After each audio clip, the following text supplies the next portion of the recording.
son las fuerzas principales, pero pues también tenemos otras, ¿verdad? Las fuerzas de Van der Waals, pero esas son demasiado débiles que prácticamente, bueno, perdón, las fuerzas de dispersión de London que pues no las tomamos en cuenta, de esas no, ¿verdad? Por eso la prueba de ayer o en el cuestionario de ayer veían que decía cuál es la fuerza intermolecular principal. Porque pues cuando estamos hablando de soluciones, ¿verdad? Porque hay que tomar en cuenta eso, ¿no? Soluciones o mezclas homogéneas eh, o en sustancias puras, ¿no? Tenemos que tomar en cuenta que sí van a haber interacciones de atracción y pues sí, siempre van a haber fuerzas de dispersión del hondo, pero solo en aquellas, cuando existen moléculas, obviamente, donde es la única fuerza intermolecular, pues ahí es la principal. De lo contrario, no la tomamos en cuenta. ¿Ah? Em, entonces, todas esas interacciones son importantes también, o sea, antes de formar la solución. Obviamente, el soluto también va a tener sus propias interacciones. Y ya cuando lo mezclamos, cuando le agregamos el soluto al solvente, pues entonces ahí ya, ya se produce otro tipo de interacciones entre las unidades fundamentales del soluto que estoy disolviendo y el agua. Entonces, podemos evaluar diferentes tipos de interacciones y por eso es muy importante el momento de leer en el cuestionario o en el formulario, pues, ¿qué me están preguntando? ¿Ya? Vamos a ver un poquito de eso de la prueba que les comentaba ayer, ¿verdad? Para salir de dudas, porque pues sí, van a venir unas preguntas respecto a esto. Ahora, ¿qué tipo de interacción es la principal, ¿verdad? Es la principal que se da entre, pues, tales sustancias, ¿verdad? Por ejemplo, ¿no? Entonces, aparte de eso, pues también les dejé ahí puede ahí colocarle los apuntes que llevamos hasta el momento, eso los coloqué por día. Obviamente, en algunos, pues yo utilizaba el mismo formato que venía el día anterior, entonces, pues obviamente pueden ser repetitivos, ¿no? Y también les coloqué un modelo, un ejemplo de examen parcial, el cual pues también les voy a dar algunas instrucciones, porque como ya saben, mañana tenemos el primer examen parcial, ¿no? Y entonces vamos a dar ahí, obviamente, para que estén las instrucciones claras y mañana, pues, no estemos con eso de que aquí qué significa esto, qué significa el otro, ¿no? Entonces ahí está ya, inclusive lo pueden descargar desde este momento, ¿no? Para irlo leyendo y plantear cualquier duda que ustedes tengan y así de una vez, tal como está ahí. Obviamente del examen de formulario, porque son dos componentes siempre del examen que yo hago. El formulario es como los formularios que les dejaron en los exámenes cortos, ¿no? Entonces vamos un poco por partes, ¿no? Primero, pues recordemos, mañana tenemos el examen parcial que va a entrar, obviamente hasta lo que veamos hoy, ¿no? Son propiedades coligativas. No solo lo que obviamente hemos dado en clase, sino que también el material de lectura, los videos que ya les he dejado, ¿no? Recordemos que esto es parte del capítulo 11. El capítulo 11 se los dejé leer desde el primer día de clase. ¿Sí? Entonces esto es 11 y ahorita me voy a revisar si es el 12 también.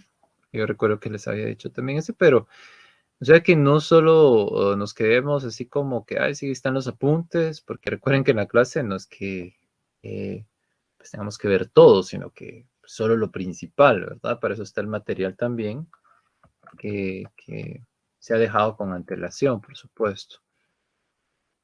Permítame, comitos, todavía no estoy presentando, simplemente, pues, ven, es que todavía están ingresando compañeritos, ese es el problema. Y estoy seguro que, pues, sí, mañana más de alguno me va a volver a preguntar lo mismo, pero bueno, es parte de... Aunque, pues, es más por ustedes para que no estén ahí, pues, que ya sepan qué hacer mañana y trabajen más rápido, ¿verdad? Todo compañerito que obviamente no he puesto atención o que ha entrado tarde, pues, lo más seguro es que mañana va a estar ahí dudando qué hacer, ¿no? Pero está bien, ¿no? No hay problema, no se pierde nada, pero es más que todo para ahorrar tiempo. Sí, prácticamente son propiedades físicas de las disoluciones, sí, es 11 y 12. 11 y 12, compañeritos, prácticamente los capítulos como les comentaba, ¿no? Ya les había dejado ahí un poco con antelación esa lectura, ahora para que pues, ahí pudieran ustedes, pues con tiempo, ¿verdad? Recuerden que el curso lo iniciamos el viernes 1. Entonces ya, bueno, como hoy es la formulario de asistencia 9, es decir, ya llevamos 9 clases, ¿no? Entonces ya creo que esos 2 capítulos tienen que estar por lo menos una vez leído. Mi punto es que pues se puede preguntar tanto de lo que hemos dicho en clase, lo que está escrito en los apuntes, lo que está en el libro y los videos. O sea, material para preguntar hay, ¿no? Ese es el contenido, ¿no? Contenido, ¿verdad? Hablemos entonces de cómo va a ser el examen. Entonces ahora sí voy a compartir. Solo voy a abrir. Siempre, por favor, también como recordatorio, tenemos nuestro formulario de asistencia, por favor, para llevar ahí el control de esto. Solo permítanme, voy a revisar dónde está. Exámenes cortos y tareas. Me voy a, pues, colocar como ejemplo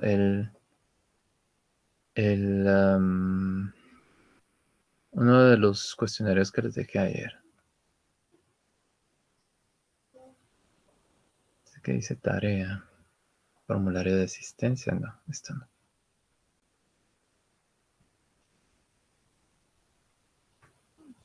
Exámenes cortos.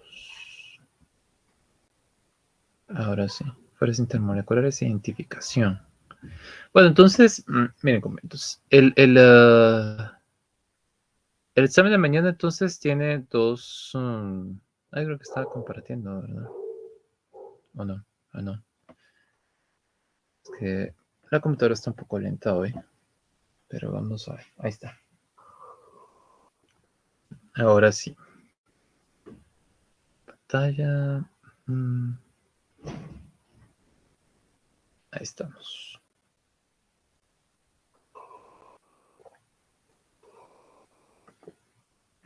Entonces, como nuestra clase comienza a las 9, yo siempre, cuando son exámenes, programo los exámenes para que aparezcan unos 10, 5 minutos antes de la hora de inicio, con el objetivo de que pues, ustedes comiencen antes y tengan por lo menos 5 minutos más del tiempo adicional. No pasa nada si no lo inician a esa hora, pues simplemente el examen va a aparecer antes de la hora de inicio de la clase. Entonces ustedes comienzan. Pero ustedes comienzan y todo a las 9 en punto. Entre 9 en punto y 9 con un minuto. Pues yo voy a abrir la sesión tal como siempre. Y ustedes pues ingresan. Obviamente ya han comenzado con el examen. Entonces acá la idea principal es que ustedes pueden comenzar el examen antes de ingresar a la sesión. No hay ningún problema. No tienen que esperar a que yo dé inicio a la sesión, que yo dé las instrucciones, porque por eso las estamos viendo hoy de una vez. No, pues mañana ya saben, mañana, como les digo, mañana ya saben ustedes qué hacer. Entonces, primero lo que va a aparecer, como les comento, ¿no? Antes de la hora de inicio, va a ser el primer componente. Entonces, todos los exámenes que hago siempre tienen dos componentes. Uno que es un formulario, que es como prácticamente los formularios que les he dejado como tareas, exámenes cortos, como ustedes le quieran llamar. Solo que obviamente pues van a tener muchas más preguntas. ¿Sí? Entonces va aparece y ustedes comienzan. Entonces, ven si quieren todo el examen, no hay problema. Y a las 9 con un minuto, pues ingresamos. Si ustedes tienen alguna duda, pues la plantean. Si no, pues yo simplemente doy las instrucciones generales que pues ya no son tan detalladas como las que estoy dando ahora. Y pues tomo una asistencia, pues llamémosla así, manual o in situ, llamémosle así, ¿no? ¿Qué consiste esto? En que ustedes pues están trabajando ahí, no tienen que tener la cámara abierta, nada de eso. Ustedes trabajan individualmente. Y lo único que hago pues es tomar unas capturas de pantalla, obviamente, de todos los que están presentes. Eso es también, obviamente, para contrastar los formularios que llena, por lo menos el de asistencia de exámenes, que ese es uno de los más importantes, ¿no? No lo hago con todas las asistencias, sino imagínense. Solo es para las asistencias de exámenes parciales, ¿no? Entonces, obviamente contrasto los que están, que tampoco es una garantía, pues, pero pues por lo menos es una prueba ahí de que pues el examen se hizo en el momento indicado. Entonces, pues se toma esa como asistencia que por lo general, yo no es que diga que usted me tenga que decir presente, no es una captura que yo tomo, una captura de pantalla. Así que procuren ingresar obviamente con sus usuarios, no con el teléfono de otra persona, pues. Y entonces, bueno, termino la asistencia y ya les digo, compañeritos, bueno, si hay alguna duda, todo, y cerramos la sesión, ustedes salen de la sesión y se quedan trabajando sus exámenes, ¿no? O sea, no tienen que estar durante toda la sesión haciendo su examen, ¿no? Simplemente, pues para eso es la primera parte, ¿no? Para plantear, por ejemplo, a veces, porque como yo tomo la asistencia y ya después pues solo le asigno exámenes a aquellos que ya tienen cierta asistencia, porque pues hay convenios que se anotaron y pues ya no ingresaron. Entonces, pero pues, no sé por qué razón algunos no asisten a ninguna clase y resulta que sí están ahí para el primer examen, ¿no? Aunque bueno, no sé, pero bueno, ahí sí ya no puedo ver eso, pero por lo mismo, ¿no? Entonces esa primera parte es como para que si alguien no tiene examen, me diga, mira, a mí no me asignó examen, y entonces miramos qué sucedió, arreglamos esa situación, ¿verdad? Entonces se termina ese periodo como que son como de 10, 15 minutos y como les comento, se retiran de la sesión y cada quien trabaja en su examen, ¿verdad? Obviamente, este examen tiene una duración de más o menos como una hora y 10. ¿Sí? Esta parte del componente, ¿no? O mejor dicho, este componente del examen, el cuestionario. Como a las más o menos 10, un poquito antes igual, ¿verdad? Va a aparecer el segundo componente, que el segundo componente es como aquí ustedes pueden ver, este es de química orgánica, no, perdón. Aquí están los apuntes que les mencionaba, ahora están por día, ¿no? Ustedes solo buscan el día ahí, porque ahí tiene al final, dice 04-12-23, ese fue el del lunes, ese fue el del martes y así, ¿verdad? Ahí está todo prácticamente lo que, inclusive pude recuperar ahí el documento, uno que se había perdido, pero ahí está. De todas formas, ustedes siempre tienen que tomar sus apuntes. Esto es solo como una ayuda, ¿verdad? No es que, pues, sinceramente, no es que esté obligado a colocárselos, pero pues ahí está. Hasta nuestro mapa conceptual, ahí lo escribimos. Bueno, ahí está. Pero esto es lo que yo hacía referencia. Mira. Ya vamos a leer las instrucciones de este. Pero este es como el examen escrito, ¿no? El que tienen que dejar procedimiento. Ya vamos a hablar de ese. Mira. Ya vamos a hablar de ese, ¿sí? Pero solo este es el segundo la segunda parte que les va a aparecer como a las 10 más o menos. Ya un poquito antes, porque siempre lo dejo antes, ¿no? E igual y el otro se cierra, ¿verdad? Es como que se cierra uno y se abre el otro, ¿verdad? Entonces, se cierra el cuestionario, obviamente, el cuestionario está como para terminar a las 10 y 10.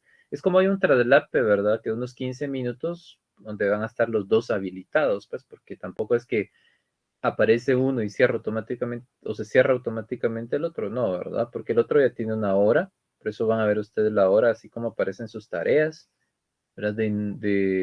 Porque apareció 10 minutos antes, ¿verdad? Obviamente desde que aparezca. Y generalmente le dejo a las 10 y 10, ¿verdad? Por cualquier situación ahí, eh, digamos que imprevista, ¿no? Entonces ustedes envían ese y pues obviamente un poquito antes les va a aparecer el otro.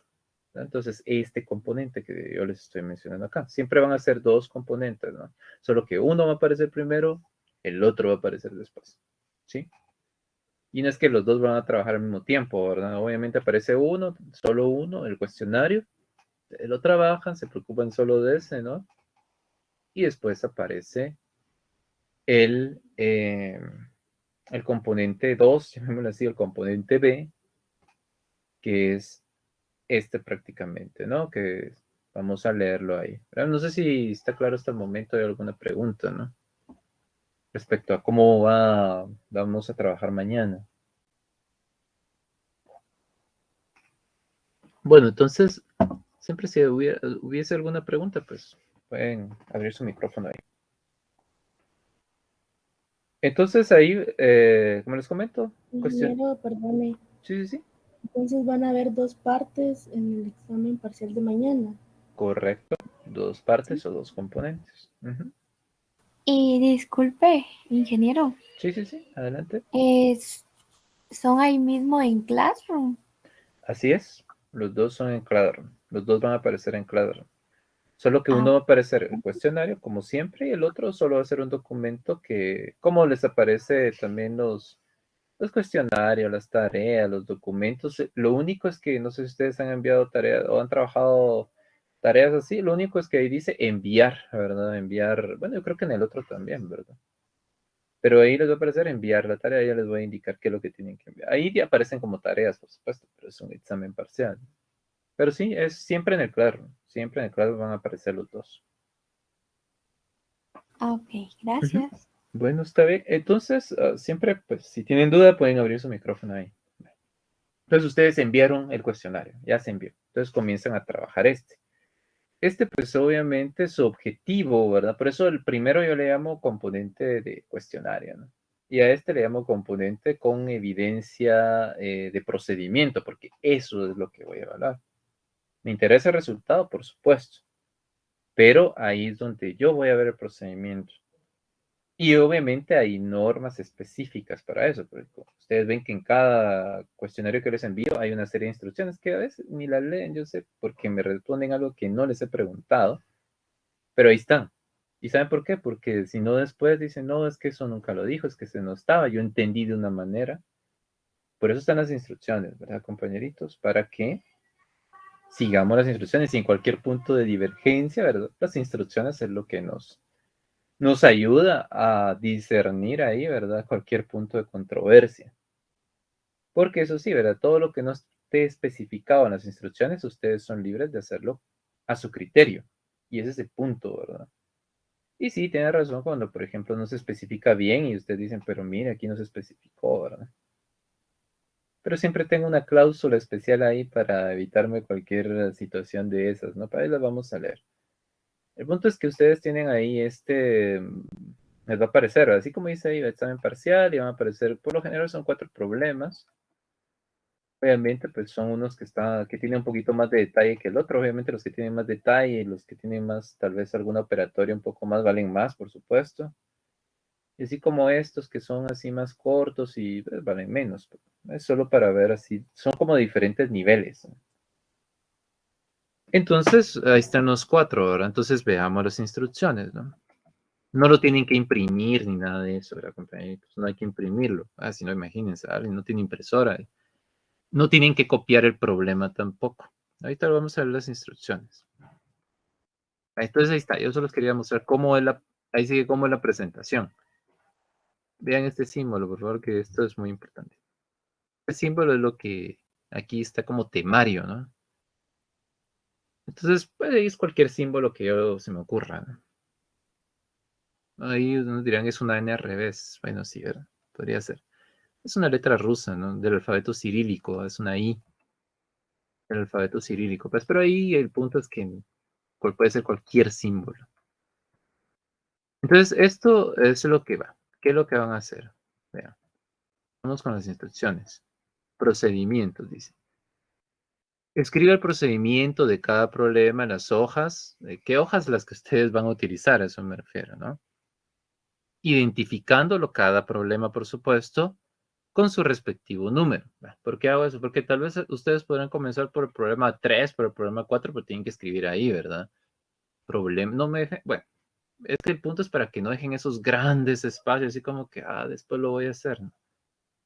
No tienen que seguir el orden que está ahí, a eso voy, por lo menos cuando vayan a realizar los procedimientos. Imagínense que yo digo, voy a comenzar por el problema 2. Ustedes simplemente le escriben problema 2. Y dice, por eso vean acá, escriba el procedimiento, no dice escriba el problema, ¿verdad? O sea, no tienen que copiar el problema, ¿sí? Porque si no se tardan más, por supuesto, ¿no? Yo ya si ustedes me identifican qué problema es, pues yo ya voy a saber cuál es. No hay que copiarlo, ¿verdad, compañeritos? Entonces colocan problema tal y empiezan a resolverlo, ¿no? Aspectos importantes que para el uso de proporciones debe utilizar el método del factor unitario. Es tal como lo hemos resuelto en clase. Ya ven que yo por lo menos utilizo fórmulas, porque las fórmulas pues, están en otro contexto, ¿verdad? No estoy diciendo que sean malas, aunque por lo menos a mí en lo particular no me parecen, ¿verdad? Todo se puede deducir, por lo menos todas las fórmulas que son, no, inclusive se utilizan en física, ¿no? Eso se pueden deducir del cálculo integral. No es que tengo que tener mi formulario, porque si no, no puedo resolver nada. No es así, ¿verdad? De todas formas, obviamente ustedes lo pueden tener, ¿verdad? Porque, como bien dice, no dice no utiliza ningún material, ¿verdad? Pueden utilizarlo. Eso sí, ¿verdad? Porque ustedes van a decir, no, es que yo me acostumbré a hacerlo de una manera. Bueno, entonces ahorita ya les he dicho, ¿no? El problema no es la información. El problema, ustedes tienen la información y todo, adapten su conocimiento que se les está pidiendo, ¿verdad? Es como si ustedes ya están trabajando y su jefe les dice, miren, tienen que entregarme esto de esta manera, con estos detalles y esto. Ustedes dicen, no, es que fíjense que yo no lo aprendí a hacer así. Lo más seguro es que adiós, ¿verdad? O sea, tienen que, ustedes, si ya lo saben de una manera, pues adaptarlo. De todas formas, esa es una competencia que se debe de generar en los cursos de química. El factor unitario. Porque no solo se utiliza en química, ¿no? Se utiliza en otros cursos que si bien es cierto, ahí probablemente les den fórmulas, ¿no?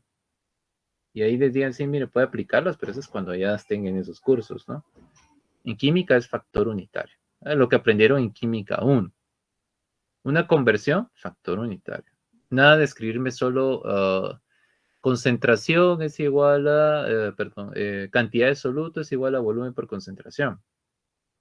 Pueden utilizarla para guiarse, que ya les mencioné. Ayer hicimos un par de ejercicios y anteriormente hemos hecho otros donde más o menos seguimos ese patrón, ¿verdad? Volumen por concentración, pero obviamente siempre está interpretado utilizando las unidades, como bien dice acá, ¿verdad? Al trabajar con mezclas, no olvide identificar el componente al que pertenecen las unidades. O sea, si alguien solo me coloca 15.30 gramos de qué, por eso dice acá, ¿verdad? De agua, de mol del soluto A, qué sé yo, lo tienen que identificar.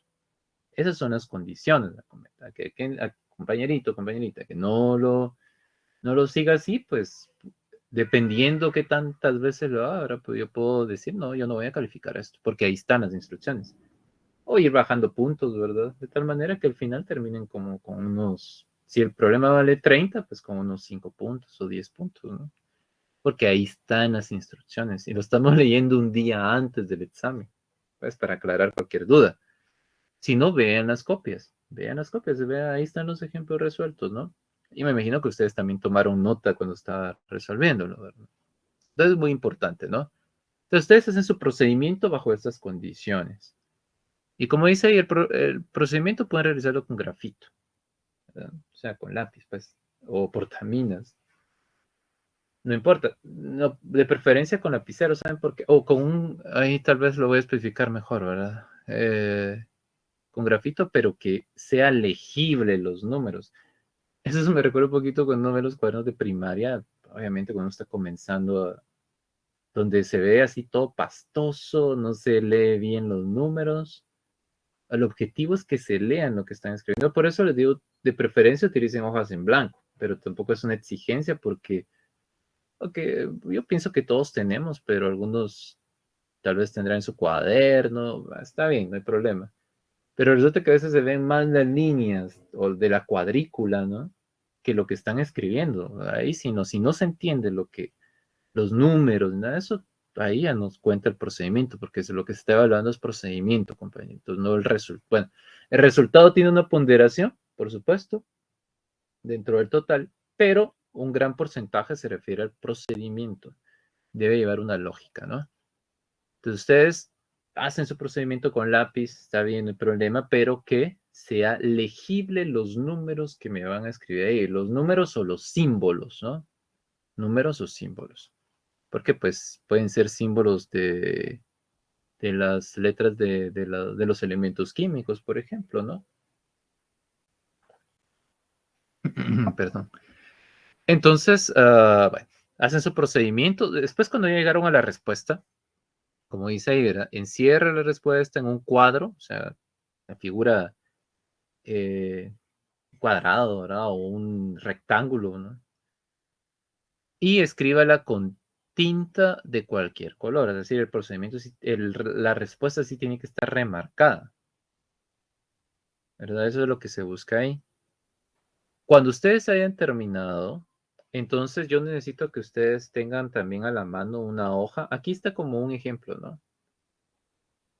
Que se llame cuadro de respuestas. No, como les digo, no tienen que imprimir este. No, bueno, si ustedes quieren, sí, ¿verdad?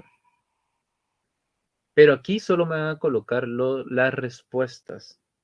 Y aquí sí tiene que ir en orden. Miren, 1, 2, 3, 4, ¿no? Con lapicero, ¿verdad? O sea, ustedes terminan de su respuesta y me la van a escribir acá. O sea, en una hoja aparte. Que solo le colocan como encabezado, pues, su nombre completo, su carnet y su temario. Antes le colocaba aquí también el correo, pero pues eso está de más ahora, ¿no?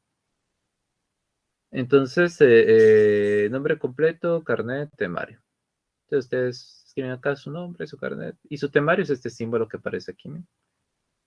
Obviamente eso también tiene que ir ver lo que va, esta hoja la que va a ir al inicio, ¿no? O sea, solo para identificación, ¿no? Nada más. O la pueden dejar de último. Al final, pues obviamente todo va a venir así en secuencia, ¿no? De primero, de último, lo que yo quiero ver es un cuadro o un... Aquí dice cuadro, no es que tengan que dibujar el cuadro también, o si ustedes quieren, lo pueden dibujar desde hoy, si ustedes quieren, ¿no? Ya para tenerlo listo mañana. Pero si no, lo que pasa es que si les coloco un arreglo matricial, por ejemplo, ¿verdad? Me van a decir, ¿y eso qué es? Bueno, yo sé que lo pueden buscar en internet, pero me refiero a que van a decir, bueno, que se cree o algo así, ¿verdad? Están esas palabras, ¿no?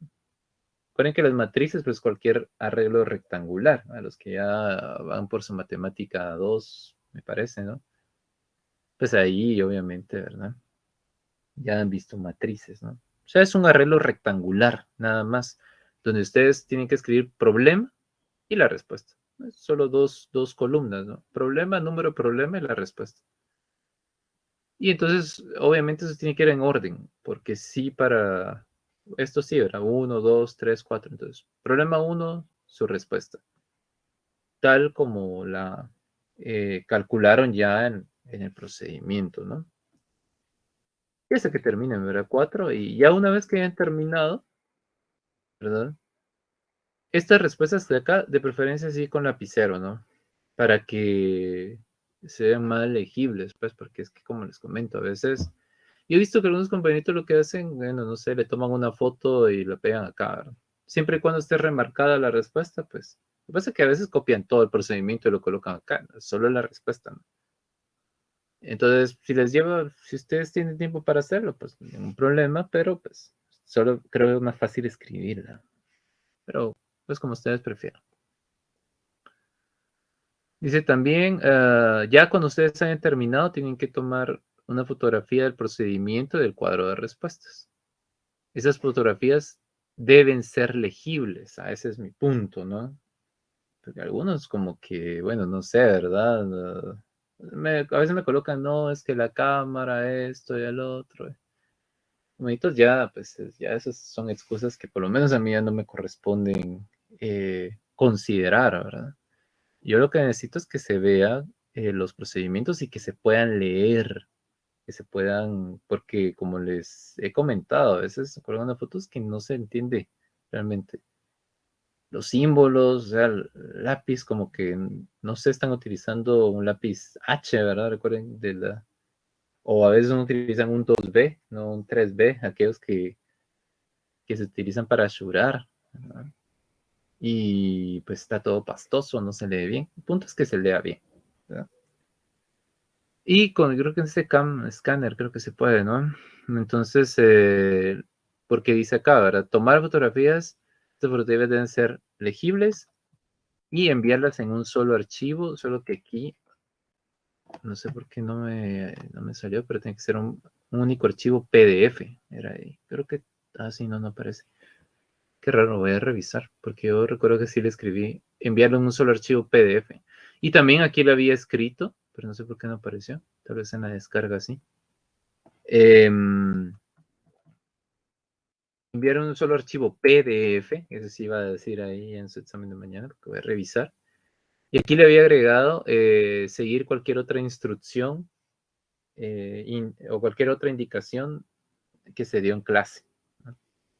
Esa es la cláusula que les digo que por cualquier situación, ¿verdad? Entonces no dice, asiste, se dijo en clase, ¿no? Si no le siguió es porque no asiste a clase, ¿verdad? Pero eso sí va a aparecer, comento. Lo que pasa es que no sé por qué, tal vez no grabé esos cambios en en estas instrucciones, ¿verdad? Pero sí, justamente, pues toman fotografía de todo y la envían en un solo documento PDF. Enviarlo en un solo archivo PDF. Y además de esas instrucciones que son las básicas, pues hay que seguir cualquier otra instrucción dada en clase, ¿no? Como les digo, el factor unitario y todo esto, ¿no? Algo importante acá, ¿verdad? Que, pues sí, ¿verdad? Colocar la respuesta de cada problema con bolígrafo de tinta de color azul, rojo, negro, pues no importa, ¿verdad? Y se deben colocar en el siguiente cuadro. Y además es otra indicación, ¿verdad? No se calificará ninguna respuesta que no tenga procedimiento, ni tampoco respuestas que presenten procedimientos sin lógica científica o sin coherencia. Resulta que me he encontrado a veces exámenes que, pues sí tienen la misma respuesta, o la respuesta está correcta, ¿no? Pero procedimiento nada que ver, ¿verdad? Procedimiento solo, como, y se nota cuando copian porque no se copia bien, ¿verdad? O no copian bien, ¿no? Porque que el compañerito su 8 parece, no sé, o su 1 parece 4, qué sé yo, ¿verdad? Lo copian mal y eso ya. Entonces yo sinceramente no voy a estar preguntando ahí, ¿verdad? Si no tiene coherencia ya no califico, o sea, 0, ¿verdad? Obviamente se le va a decir, mire, compañerito, su procedimiento no tenía coherencia, pero a lo que voy es que no voy a entrar en discusión con eso, ¿verdad? Es decir, si me viene a decir, no, es que mire que sí, no tiene coherencia, no, ¿verdad? Porque si no, no estamos aquí en una serie de vueltas. Entonces mi consejo es que cada quien trabaje en su examen y no estén copiando. Además son como 4 exámenes diferentes, ¿verdad? Entonces si no, no les va a dar tiempo, pues. Entonces, compañeritos, no sé, ¿tienen alguna duda? ¿Alguna inquietud ahí? Procedimientos iguales también, ¿verdad? Se cancelan, por supuesto. Solo para ver claros, dice aquí el compañerito. Vamos a ver qué dice. ¿Se puede adjuntar la hoja de cuadro con respuestas si puedo imprimirla en la hoja de procedimientos en el archivo? Sí, por supuesto. Si quiere imprimirla, no hay ningún problema. Si no puede o no quiere, pues simplemente con que haga una hoja, diga hoja de respuestas y me coloque problema 1, su respuesta, problema 2, su respuesta, problema 3, su respuesta, problema 4, su respuesta, y la adjunte a la hoja de procedimientos, está bien, en un solo archivo, por supuesto, PDF, ¿verdad? Así es, Jairo, justamente. ¿Alguna otra pregunta que tengan por ahí? ¿Será la teoría o la de los problemas? La primera que va a, bueno, puede parecer cualquiera de las dos, ¿no? Pero al final, la que primero, por lo general, la que siempre coloco primero es la del cuestionario. Yo no le digo teoría, ahora compañeros, porque realmente no solo viene teoría. Viene, por ejemplo, así como los que les he enviado. Lo que pasa es que es un cuestionario sin constancia de procedimiento. Así le digo yo, ¿verdad? Pero si le quieren decir teoría, pues está bien, ¿no? Es para no confundir, ¿verdad? Porque si no, después me reclaman, compañerito. Me dicen, no, es que eso solo era teoría, ¿no? No, es un cuestionario. Hagan de cuenta que es como los que les he enviado, ¿verdad? Y como ya los han hecho, pues ya saben más o menos y los van a hacer más rápido, supongo yo, ¿no? Sí, generalmente son como 1 hora y 10, 1 hora y cuarto más o menos para el primero. Y para este, dependiendo de los problemas, a veces les doy más tiempo ahora, compañeros, porque les digo, bueno, eso depende también, ¿no? Pero Por ejemplo, para el de mañana yo les puedo decir, mire, compadrito, no, se los acepto hasta la 1. ¿No? Claro, el examen viene para 1 hora y 1 hora, no es que vayan a ocupar todo ese tiempo, pero ¿saben qué es lo que yo no quiero que después que me digan? No, es que mire, que no me da tiempo tomar las fotos, que no sé qué, que no sé cuándo, es que hay tantas excusas que yo espero que con el tiempo de más que les doy, ya no me den esas excusas, ¿no? Porque sinceramente, como les digo, no, yo ahí están las instrucciones y obviamente uno lo que espera es que la envíen. Entonces, respondiendo a la pregunta, pues sí, eso, pero el tiempo, porque van a utilizar el periodo perdón, de la clase es de 1 hora para uno y pues 1 hora para el otro, porque son problemas que hemos trabajado, ¿no? De todas formas, pues yo a veces sí, como les digo, para mañana yo estaba pensando, bueno, sí, pero hasta las 2 de la tarde, ¿no? Sí, o sea, imagínense, ¿no? Tendría todo ese tiempo para ver ahí si toman bien las fotos o qué sé yo, ¿verdad? Y para que no me estén escribiendo después, así como que mire, que no sé qué, que no sé cuándo, en fin, ¿verdad? Si en dado caso se cierra, porque eso obviamente se cierra, pero me lo envían por correo, pues, para que, pero sin ningún tipo de excusa, ¿verdad? Solo, mire, se me cerró el tiempo, no me tienen que explicar por qué, y solo ahí está. Yo voy a ver si lo califico o no, ¿verdad? Porque eso ya es una decisión que yo voy a tomar porque ya está fuera de tiempo, ¿verdad? Pero eso, por lo menos nos evitamos así como que las excusas de más. Sí, adelante, no sé, alguien que me va a preguntar por ahí algo. O no sé si yo escuché mal. Bueno, entonces, supongo yo, ¿verdad, compañitos? Que entonces no habría ningún problema. Entonces, mañana, pues sí, yo digo que sí se lo voy a dejar hasta las 3 de la tarde. Ahí ya, si alguien me viene con una excusa, ¿no? Ahí, porque tal vez algunos me dirán, es que yo llevo curso, otro curso, y que realmente yo no tendría nada que ver en eso, ¿verdad? Si ustedes se meten a 2 cursos, pues bueno, ya es decisión de ustedes. Pero pues tomando en cuenta ahí que los voy a habilitar hasta las 3 por lo menos la segunda parte, y les voy a dejar un poquito más de tiempo para la primera. ¿Va? Entonces, así pues pueden ir tranquilamente. ¿Va? Si se les parece ahí, pues, pero eso no implica, ¿verdad? Que, miren, comediantes que a veces confunden las cosas y obviamente a su conveniencia, muchos, ¿va? No digo que todos, ¿va? Porque a veces dicen, no, es que nos dejó un examen que duraba hasta las 3 de la tarde. El examen viene para 1 hora cada. Se puede hacer bien 1 hora cada componente. O sea, las 2 horas de. Si ustedes comienzan puntuales, por supuesto, ¿no? Si ingresan tarde, como algunos compañeros que pues, no sé por qué razón, pero bueno, cada quien sabrá. Entonces, definitivamente no. Ahora el examen viene para terminarse porque en el semestre normal pues, se hacen en 2 días. Un día para el componente de cuestionario y otro día para el componente de los procedimientos, de 1 hora cada uno, pues. Entonces, está justamente para eso, pero pues tomando en consideración ahí de que tal vez algunos no lo han hecho, que por favor, si les pido, tomen bien las fotografías, pues escaneenlo bien, ¿verdad? Revísenlo pues para que se lea bien, porque a veces me mandan unos exámenes que a ver qué hicieron ahí, desordenado, en fin, mira, manden un solo documento, por eso les digo, sigan las instrucciones, a veces me mandan dos ahí bueno, no sé qué hacen realmente, pero no siguen instrucciones, ese es mi punto, ¿verdad? Entonces sigamos instrucciones, ¿verdad, compañeritos? Ese es el objetivo. Bueno, entonces ya que estamos ahí en lo dicho, ¿no? Ah, sí, les iba a ver lo del, porque ya casi, vean qué rápido se da el tiempo, ¿no? Estamos claros, ¿no? Mañana pues ya preparaditos ahí. Como les digo, y eso es como cuenta como instrucción dada en clase, ¿no? Pueden ahí tener su libro, el internet, no sé, ¿verdad? Siempre les he dicho, ¿no? No confíen en internet, no confíen en estos de plataformas de inteligencia artificial. Tienen muchos errores, ¿verdad?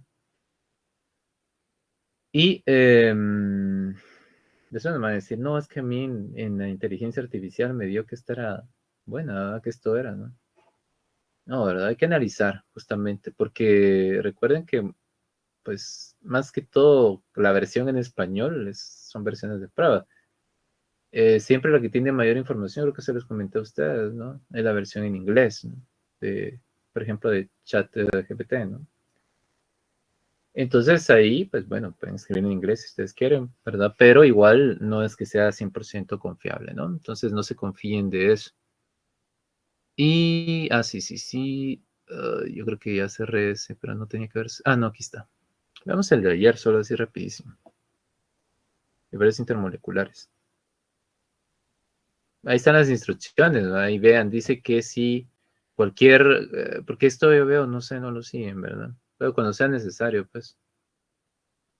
Que aquí, por ejemplo, cualquier masa molar, ya les he dicho, ingresan la fórmula en esta página y ahí les da la masa molar y esa es la que van a utilizar, ¿no? Bueno, veamos acá.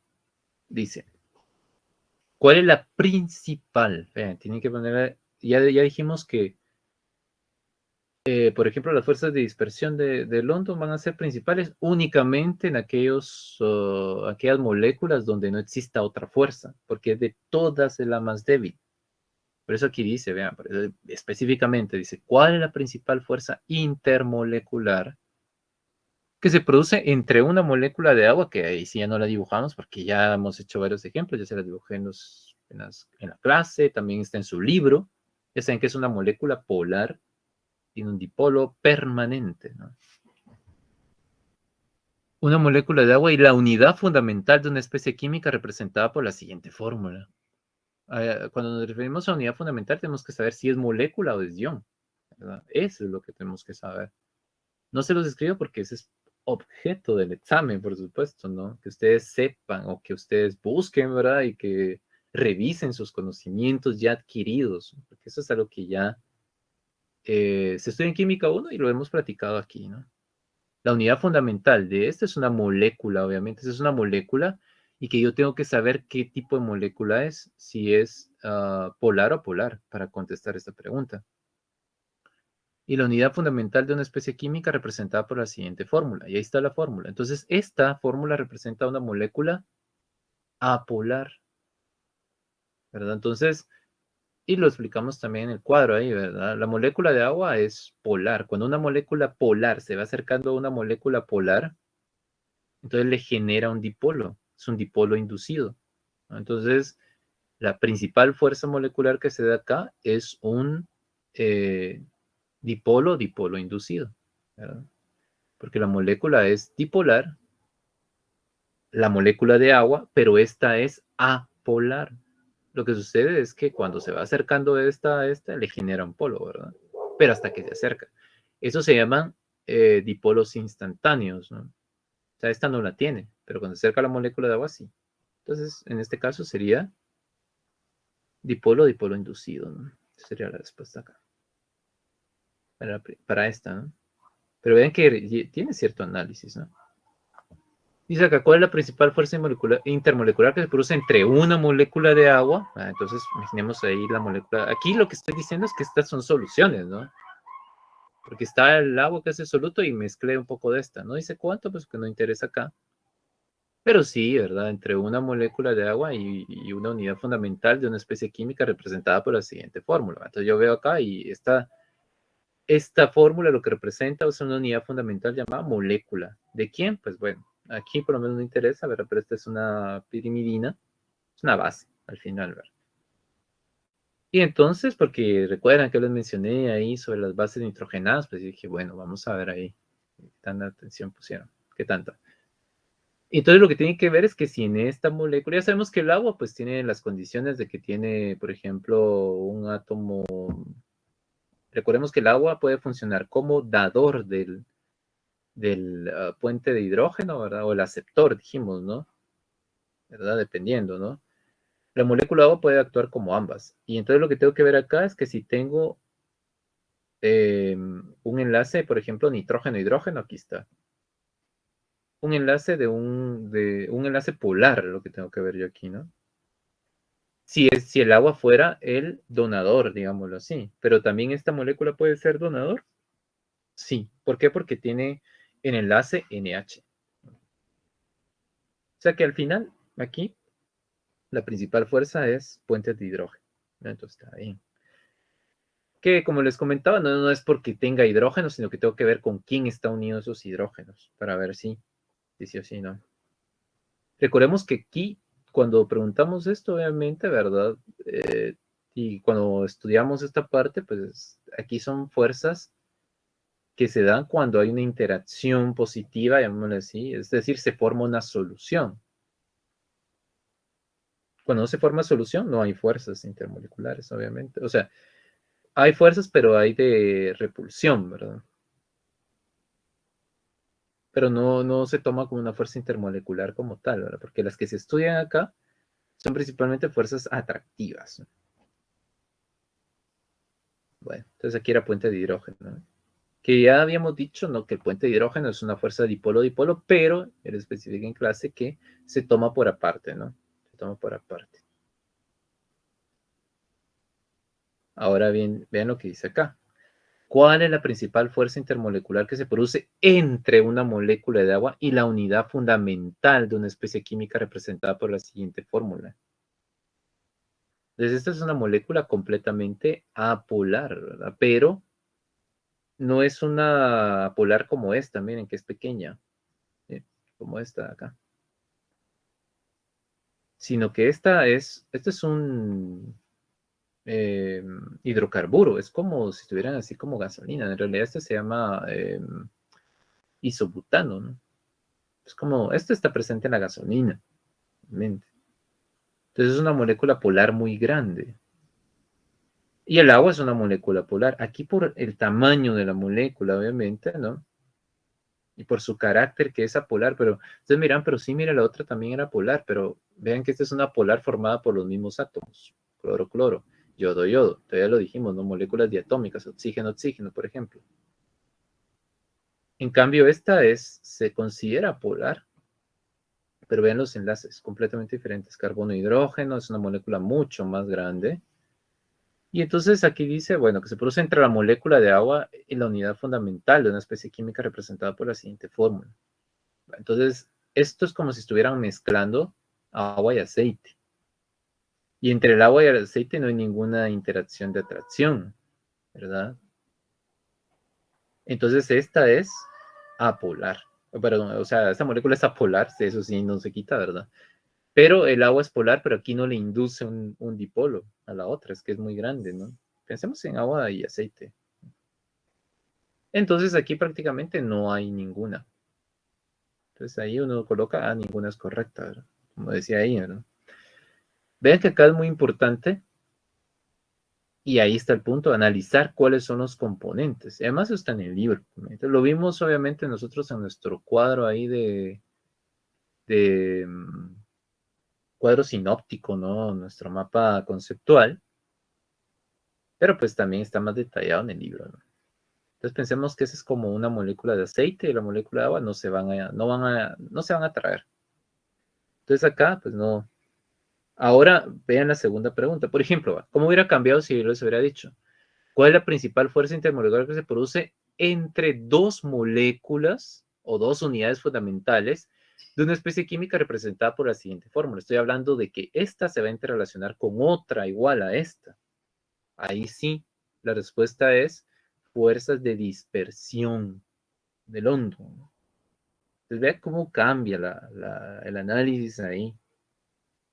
Si yo analizo, si aquí la pregunta hubiese sido, ¿qué fuerza intermolecular se da entre esta unidad y otra que pertenece al mismo compuesto, es decir, dos iguales? Ahí sí, porque las dos ahí sí se van a atraer porque son iguales, digámoslo así, en cuanto a polaridad. Desde ahí son las fuerzas de dispersión. Y lo dijimos en clase, dijimos que estas eran las principales que se daban entre moléculas que eran totalmente apolares.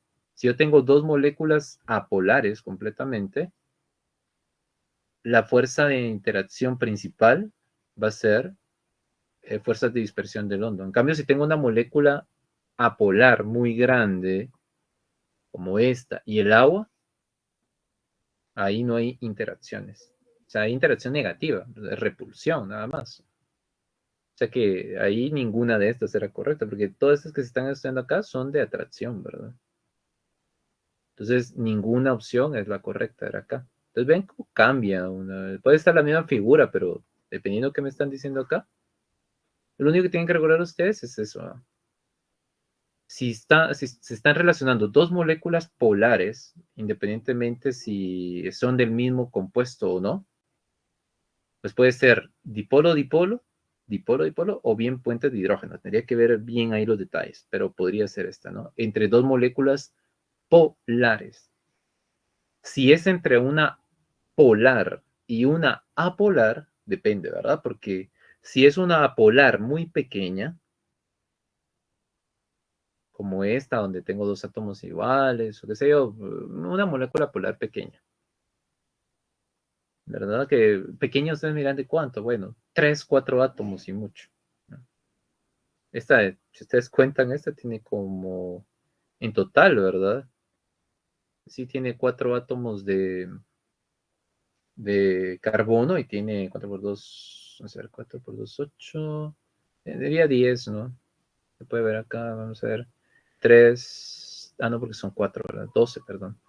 Aquí tendría 3, 3, 3, serían 9, no, 10, 10, perdón, sí tiene 10, 1, 2, 3, 4, 5, 6, 7, 8, 9, 10. Imagínense, esta molécula tiene, ¿qué? 14 átomos. Entonces, eso sí es muy grande, ¿no? Entonces, cuando tenga una molécula polar, por ejemplo, el agua, y una apolar, depende, ¿verdad? Si es pequeña, pues ahí sí lo más seguro es que le va a inducir un dipolo. Entonces sería dipolo, dipolo inducido. Pero si es muy grande como esta, bueno, entonces sería que no hay fuerza de atracción, ¿verdad? No hay fuerza intermolecular, ¿no? De atracción. Ninguna de estas, pues, porque todas estas son de atracción.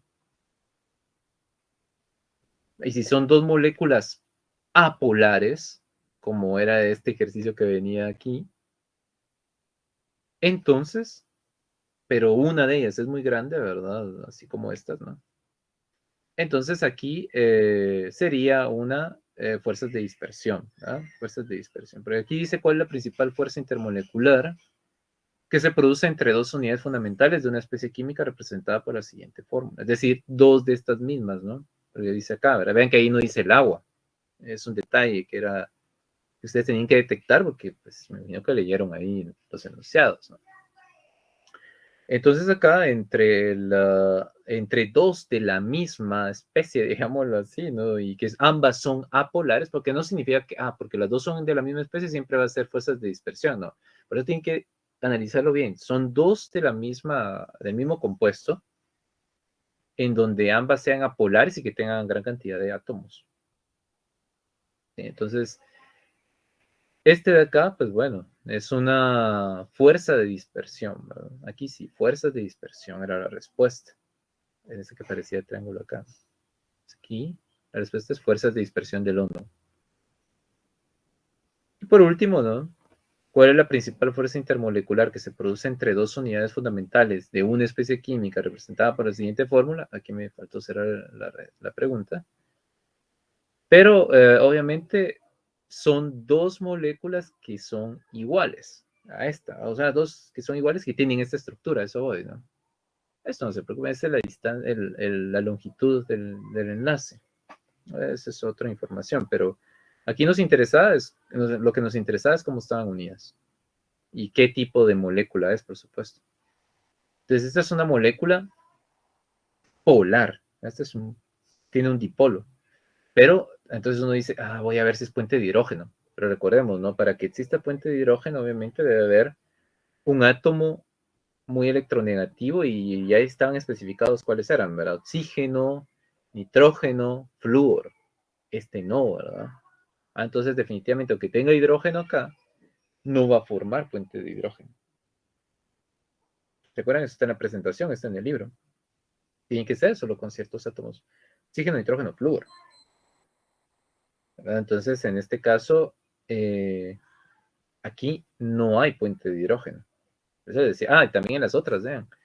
Porque si alguien colocó puente de hidrógeno aquí, que yo sé que no creo, ¿verdad? No creo que lo hayan hecho, pero igual, si lo hicieron, no hay problema, pues, para eso es, para aprender. Pero me refiero a que esto no solo porque tenga hidrógeno, ¿verdad? Ese es otro punto, ¿no? Este no es puente de hidrógeno, porque recordemos, aquí no hay ningún átomo de oxígeno, nitrógeno o bien flúor, ¿no? Aunque tiene hidrógeno, no forma puentes de hidrógeno. Entonces nos tenemos que guiar solo porque tiene átomos de hidrógeno. Entonces en este caso, pues también es cierto, este sí tiene, este es un enlace polar, pero recordemos que aquí, pues debería de haber, para hacer puente de hidrógeno, pues un átomo muy electronegativo. Estamos hablando de flúor, oxígeno o nitrógeno. Solo esos tres, ¿no? Y entonces aquí es dipolo-dipolo la respuesta, ¿no? Dipolo-dipolo. Entonces, bueno, entonces eran las respuestas, ¿no? Y pues varias de estas, pero con otras moléculas, por supuesto, ¿no? Pero por eso de ahí la parte de análisis, ¿verdad? La parte de análisis ahí. Entonces, compañeritos, no sé si hay alguna pregunta respecto a esto. Sí, entramos ya a ver lo de las propiedades coligativas, ¿no? Que como les comento, eso no es nada difícil, ¿no? No es así como que un tema. Simplemente ahí sí, vean, aquí sí, hay que seguir las fórmulas. Y haremos relaciones matemáticas. ¿Por qué? Porque realmente acá no son todas proporciones, eso vamos, ¿no? Sino que las primeras sí, pero ya las segundas no, por ejemplo, cuando tenemos presión osmótica, ¿verdad? Aunque presión osmótica también la podemos medir, pero bueno, en este caso como no es tampoco un tema así, bueno, sí se aplica, por supuesto, pero ahí pueden seguir las fórmulas, no hay ningún problema. También la pueden hacer con factor unitario, pero en este caso sí, en este caso sí. Entonces vamos a, ¿se recuerdan que habíamos dicho que las propiedades coligativas obviamente son aquellas que están, que dependen, que están en función del número de partículas, no tanto de la, no tanto de la identidad química, ¿no? Sino que el número de partículas que están disueltas en el soluto, porque eso va a afectar propiedades como el punto de ebullición, punto de congelación, la presión osmótica. Y entonces se ven afectados por eso. Y también, obviamente, el tipo de soluto que estoy disolviendo. No es lo mismo disolver un electrolito que un electrolito. ¿Qué es un soluto electrolito o electrolítico? Es aquel que se puede ionizar. Los compuestos iónicos que ya vimos, ¿verdad? Aquellos que, por ejemplo, las sales aldehídas que tienen metales alcalinos, por ejemplo, son ionizables. Eso sería un electrolito. Un no electrolito, que dijimos que por ahí vamos a comenzar nuestro estudio, son aquellos solutos o aquellas sustancias que cuando se disuelven en agua, pues no producen iones, dicho de otra manera. No producen una solución que puede conducir la electricidad. Otra forma de decirlo, ¿no? Bueno, entonces, un problema clásico, ¿no? ¿Para qué propiedades son las que nos interesan? Más que todo, punto de congelación. ¿Cómo cambia el punto de congelación, el punto de ebullición o bien la presión osmótica de el solvente antes de agregar el soluto y después de que le hemos agregado el soluto? ¿Cómo va a cambiar? ¿Si aumenta, disminuye? Pues entonces para ello vamos a ver acá, ejemplo, ¿verdad? Vamos a regresar a nuestra solución, ¿no? Vamos a, pero no la del cloruro de potasio, porque pues ahí esta es electrolita, pero entonces aquí vamos a, se disuelve, vamos a utilizar siempre los mismos, ¿verdad? 15 gramos de, aquí vamos a colocar, bueno, un no electrolito, sacarosa. Pero como dicho lo que no ve en biología, ¿cuál es la fórmula molecular de la sacarosa? Sería C2C, ¿verdad? Entonces viene, podemos colocar el oxígeno después, no hay ningún problema, o el hidrógeno, pero no es el hidrógeno. Así también van recordando un poquito de química orgánica, generalmente en química orgánica, que es su siguiente curso. Primero siempre va el carbono, porque es un compuesto orgánico, ¿no? Compuesto, va carbono, hidrógeno, y después ya viene en orden de grupo de la tabla periódica. Entonces se colocó nitrógeno, después viene oxígeno, después colocó, bueno, puedo colocar oxígeno, azufre y de último halógenos, ¿no? Porque siguen esa secuencia de los grupos en la tabla periódica. A excepción de que por ser un compuesto orgánico, en orden, pues primero iría el hidrógeno y después el carbono, ¿no? Pero, porque para darle la importancia al carbono, primero lo escribimos ahí. No era tanto para entrar en detalle de eso, pero sí era como pues una aclaración, ¿verdad? Sería C12, H22 o ¿qué es? 11. O 11. Esa es la sacarosa, ¿no? Su fórmula fórmula molecular, ¿no? Bueno, entonces se disuelve 15 gramos de sacarosa y vamos a disminuir el volumen, ¿verdad? 500 centímetros cúbicos de agua. Ahí aparece la solución ya preparada, ¿no? Entonces acá podemos preguntar, aquí hay varias preguntas, ¿no? Porque yo puedo preguntar cuál fue por ejemplo, ayer vimos de que si le agregamos un soluto, el punto de ebullición aumenta, ¿no? O sea, yo puedo preguntar cuál es el incremento del punto de ebullición, o bien puedo preguntar cuál es el punto de ebullición de la mezcla, de la solución.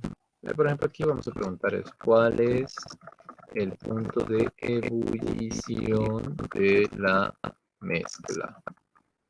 Porque del agua ya lo sabemos, ¿no? O sea, el punto, obviamente este es un sólido,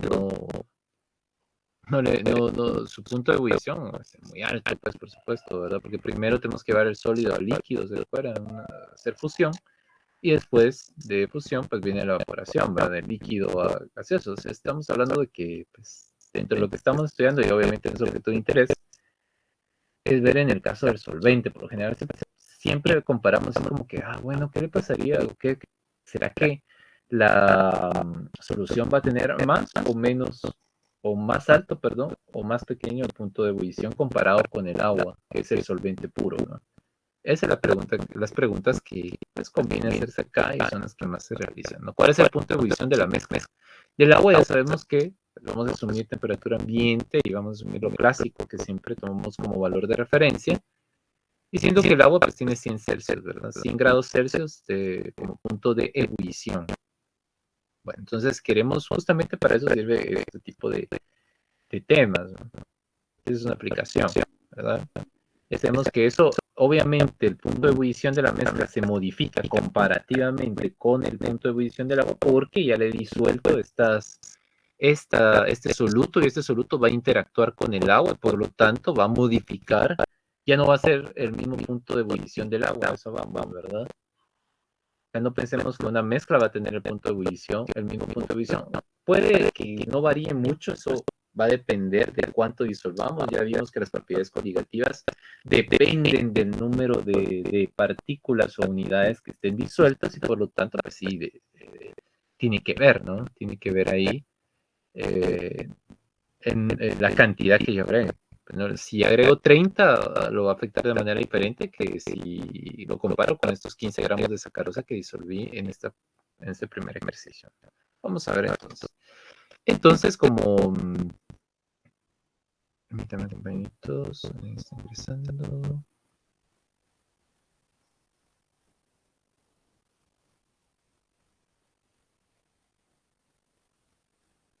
Entonces, así.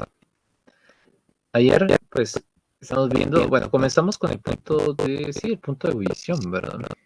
Ahí está la presión osmótica, todo eso está en su libro, ¿verdad? Entonces, y como les digo, solo es de seguir las fórmulas. Entonces aquí vean lo que estamos platicando ahora, elevación del punto de ebullición. Entonces aquí el aumento del punto de ebullición, que se entiende aquí como delta TV, dice aquí, ¿verdad? Se define como el punto de ebullición de la solución menos el punto de ebullición del solvente.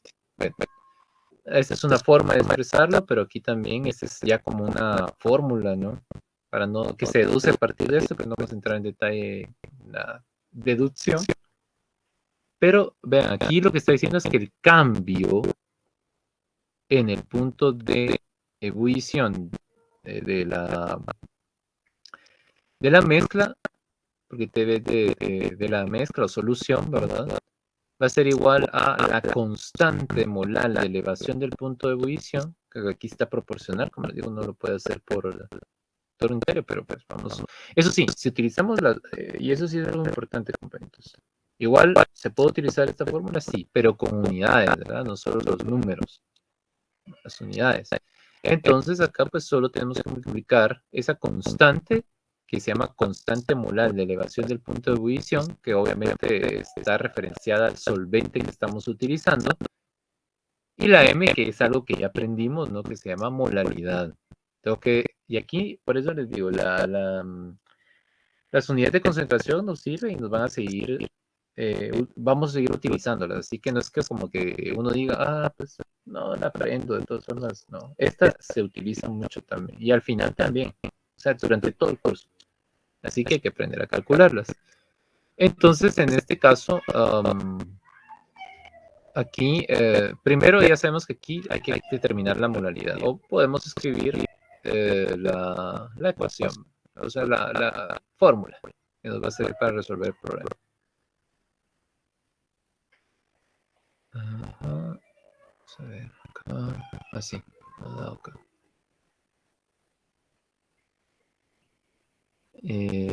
Así, ecuación.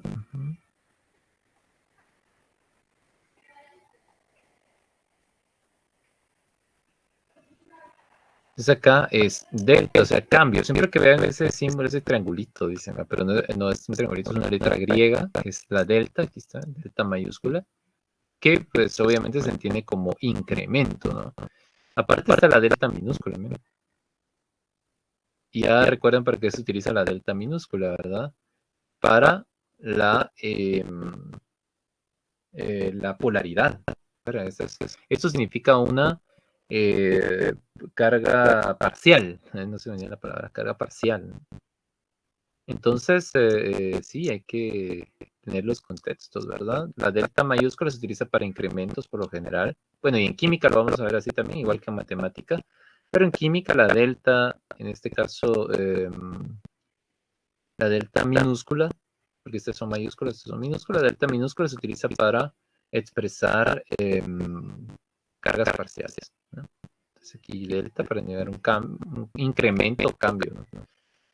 Y en cálculo diferencial sustituimos las deltas por diferenciales, obviamente, ¿no? Pero aquí son cambios nada más. Entonces va a ser el cambio en el punto de ebullición de la mezcla, dice que va a ser igual a una constante molar del aumento o elevación del punto de ebullición, pica B, por la molaridad de la solución. Esa es la que nos puede servir. Bueno, digo, hay variantes y si la quieren utilizar, pues también está bien, siempre y cuando sepan qué es lo que están calculando, ¿no?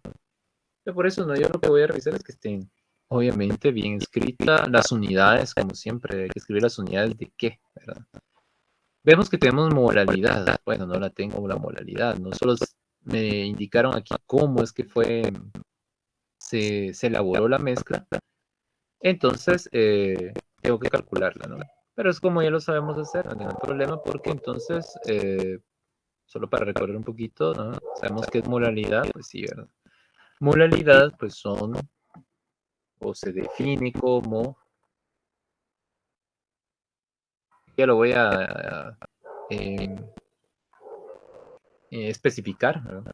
Mol de soluto, dice, bueno, ¿quién es el soluto? Lo puedo escribir por el momento, puedo escribir la fórmula también, C12, perdón, C12, H22, eso, o 11, es que estaba buscando el 0, o 11 es el mol de soluto y kilogramos de solvente. En este caso ya sé que es agua. Bueno, ¿qué agua? Yo no tengo la molaridad, pero sí tengo como calcularla, porque ahí está cómo se realizó la, la mezcla, ¿no? Aquí puedo hacerlo de una vez acá. Solo que pues, no tengo mol, pero coloquemos lo que tenemos, ¿no? ¿Lo pueden hacer por aparte? Sí, se puede hacer, pero entonces ustedes ya pueden hacer acá. Dicen, bueno, tengo 15 gramos. Yo lo que tengo son 15 gramos de sacarosa.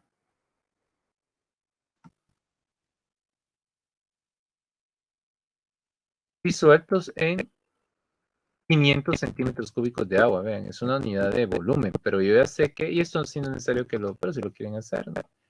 Tengo 500 centímetros cúbicos de agua y yo necesito gramos de agua o kilogramos de agua en este caso, ¿verdad?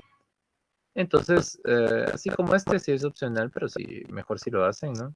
Yo lo que voy a revisar es que tenga proporcionalidad lo referente al tema, ¿no? Que tenga factor unitario, ¿no? Esto sí podría ser opcional, pero háganlo. Para decir, para que ustedes van a decir, bueno, que sí, que no, hagan todo mejor. Con factor unitario. Tenemos 500 centímetros cúbicos de agua. Uno dice, bueno, aunque esto lo hubiera hecho abajo, pero ya está acá. Sabemos de que según la densidad del agua, pues 1 centímetro cúbico de agua, densidad del agua, la vimos en el primer día, equivale a 1 gramo de agua. Así, compañeros, como yo lo escribí.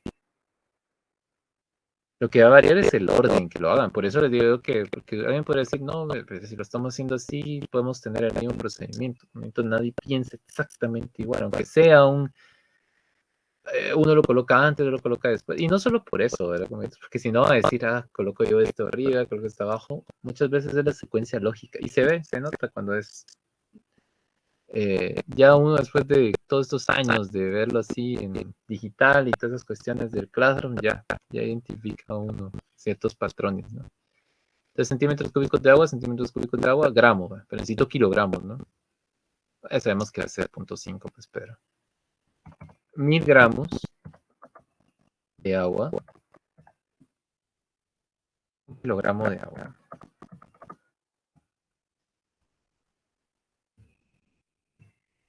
Entonces acá, pues ya sabemos, ¿no? Se cancela, centímetros cúbicos, gramos con gramos, si me quedan kilogramos, va a ser 500 dividido 1000, es un punto 500, lo voy a ver con 3 decimales. O 0.5 si ustedes quieren, no hay problema. 500 kilogramos de agua. Tenemos el agua, entonces ya sé que tengo aquí 0.500. El problema es que no tengo los mol, pero prácticamente solo es de relacionarlo con la masa molar, ¿no? Es aquí donde digo, bueno, ustedes pueden calcularlo así a mano si quieren, pero ahí sí utilicemos la calculadora de masa molar, ¿no? Aquí está.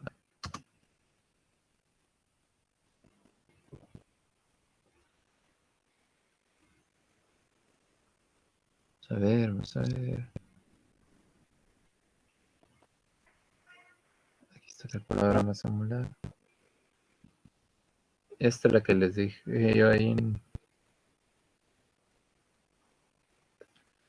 Realmente ya tengan la lista para mañana, ¿no? La ventanita abierta ahí. ¿Qué sería? C12, H22 también. Bueno, obviamente estos son isómeros, ¿no? Pero escribámosla toda.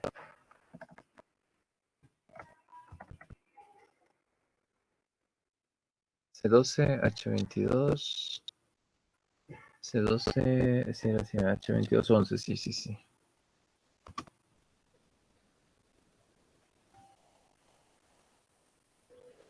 Entonces son 342. Sí, es bastante, obviamente porque es una molécula bastante grande, ¿no?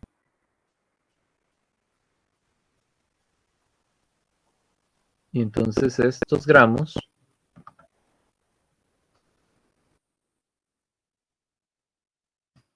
de C12, H22 o 11 equivalen a un mol, ¿no? Un mol de 12, H22 o 11. Entonces ya tenemos mol. Y prácticamente cuando hacemos esto ya tenemos la concentración molal, ¿no? Entonces voy a hacer acá. Lo revisa, son 15 por 1, dividido 0.500 o 0.5, ¿no? Por 342.2965.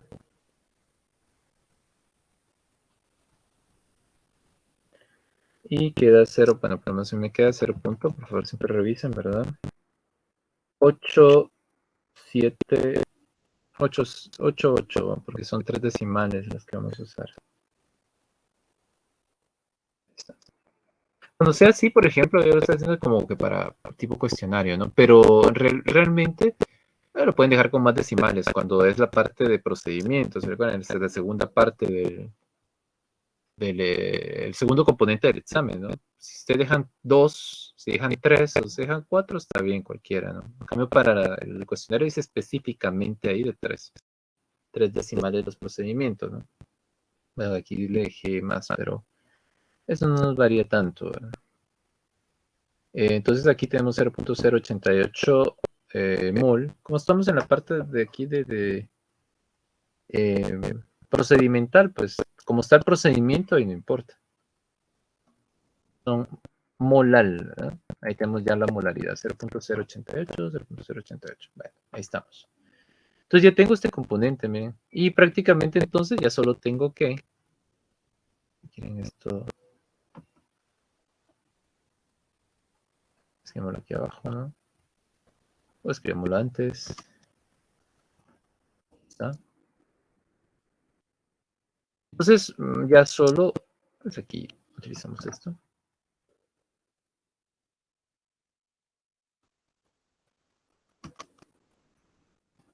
Está, ahora solo es de entonces aplicar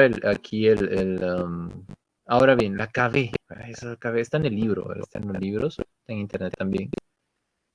Pero aquí ya tenemos una tabla, también está en su libro, como les digo, miren, aquí está, esta es la parte del libro, por eso le digo que esta es ya la parte del capítulo 12. Y bueno, aquí habla sobre la presión de vapor también, ¿no? Todos los aspectos teóricos, como les digo, se pueden preguntar, ¿no? Vamos a ver, aquí está, miren. Constantes molares de elevación del punto de ebullición y disminución del punto de congelación de varios líquidos comunes. Obviamente eso se hace en función de quién es el líquido acá, quién es el solvente, el agua, ¿no? Entonces busco para el agua, ¿verdad? Disolvente, agua. Y entonces, como estoy en la KB, que es la del punto de ebullición, dice que es punto 52.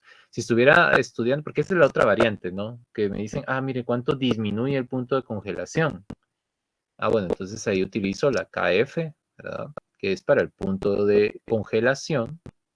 Entonces lo único que tienen que ver ustedes, KB para aumento del punto de ebullición, KF para el punto de congelación. Pero esta es la tabla porque pues, sí, yo utilizo de estos solventes, ¿verdad? Benceno, etanol, ácido acético, ciclohexano, que son los más comunes. Y si no, pues también les podría indicar qué número utilicen ahí. ¿Verdad? O sea, cuando no está en esta tabla, les indicaría yo, ¿verdad? Y como les he comentado, si no apareciera también, pues, si era un problema procedimental, pues ustedes buscan en internet, ¿no?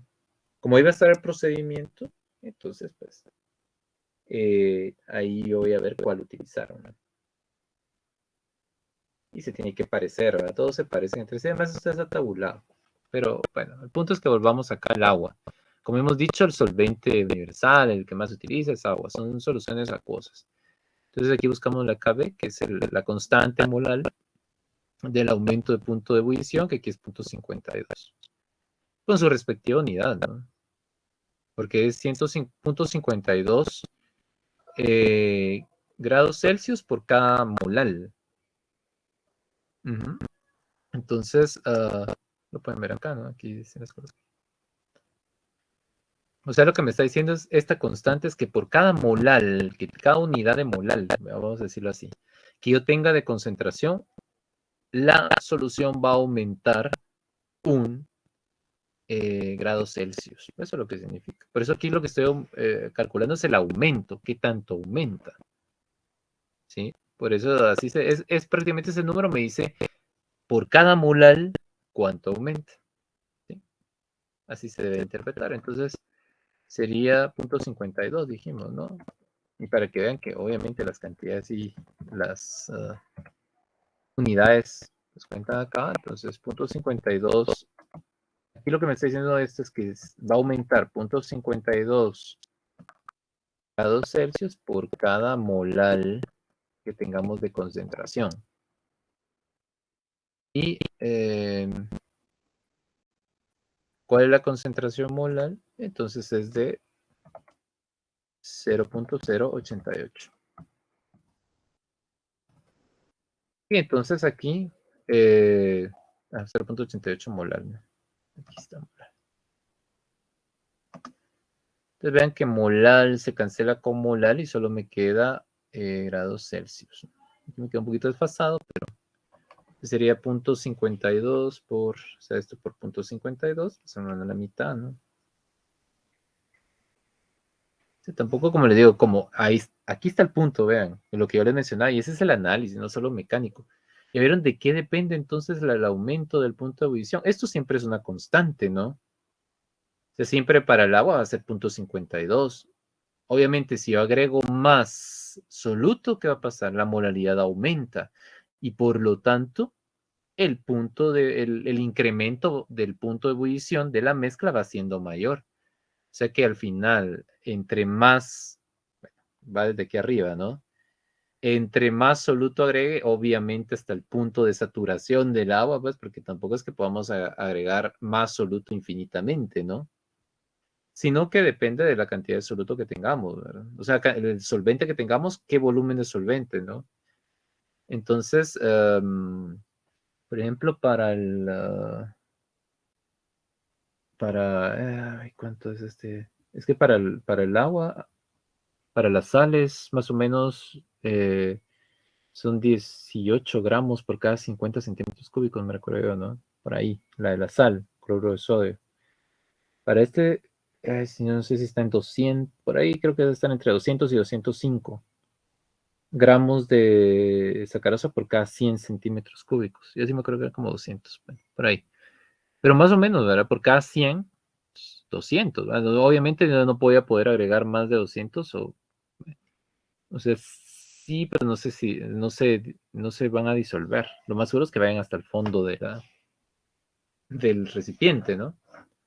Como cuando nosotros saturamos de azúcar, ¿no? Un volumen definido de agua. Bueno, el punto es que acá la idea, por supuesto, ¿no? Hasta cierto límite sería así, de que al aumentar la cantidad de soluto, obviamente aumenta la molaridad, porque el volumen, sin aumentar el volumen de agua, por supuesto. Entonces esto aumentaría y por lo tanto el incremento del punto de ebullición va a ser cada vez mayor. Esos son los aspectos que me interesan. La parte mecánica, no, pues si esto es más sencillo ahí de solo multiplicar estos dos, ¿verdad? Y estuvo. Que entonces el aumento comparado aquí va a ser de 0.046, ¿no?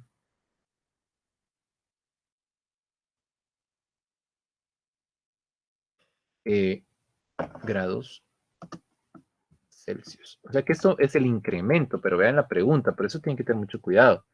Si vienen y me responden esto, malo, ¿verdad? ¿Por qué? Porque este es el incremento. Yo lo que necesito es el, eh, el punto de ebullición, ¿verdad? De la mezcla. ¿Cómo determino el punto de ebullición de la mezcla? Pues obviamente va a ser el punto de ebullición del solvente más el incremento, ¿verdad? Esto que yo calculé acá. Entonces, el punto de ebullición de la mezcla, que sería solo TB, ¿verdad? Sería el punto de ebullición de la mezcla, vamos a escribir así. Es lógico, ¿no? Aquí están obteniendo cuánto aumenta. Es como si les dijera, miren, fíjese que el precio de este producto aumentó 10 centavos. ¿Cuál es el precio total? Pues dígame el precio inicial, ¿verdad? ¿Cuánto costaba antes? O yo lo sé, digamos que antes valía un quetzal, ¿no? Y ahora vale 10 centavos más, me dicen así, ¿verdad? ¿Cuánto vale ahora? Pues 1.10, ¿verdad? Quetzal 10 centavos, ¿no? Pero lo mismo es esto, ¿no? Lo que estoy calculando acá es el incremento, cuánto aumenta. Siempre va a aumentar, por eso a eso vamos, ¿no? Ya sé que eso es un incremento. Entonces, a esta delta hay que interpretarla acá como un incremento. Siempre se lo voy a sumar a el punto de ebullición de el agua, del solvente en este caso, ¿no? Entonces, aquí, pues, solo hago esa suma. Por lo mismo, como estos ven que este no requiere tanto, no tiene tanto problema. Claro que si uno lo quiere complicar, pues sí, por supuesto le puedo agregar ahí dos solutos, uno electrolítico y uno no, por ejemplo. Pero pues tampoco es el caso. Entonces acá sería el punto de ebullición de la mezcla. Va a ser igual entonces al punto de ebullición del solvente. ¿Qué letra utilizo? Yo le coloco T sub S, pero... Ah, bueno, aquí le colocan P, me parece, sí. De P de puro, ¿verdad? El solvente. Que es como un poco de redundancia, pero bueno. Esta es la del solvente más, obviamente, el incremento.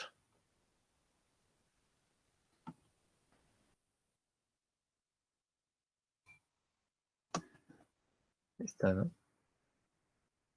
Y entonces aquí pues ya solo hago la sumatoria, ¿no?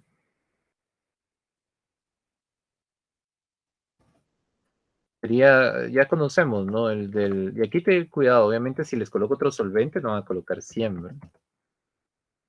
Y ya sé que es el agua. Coloquemos 100, ¿no? Más el incremento que fue de 0.046.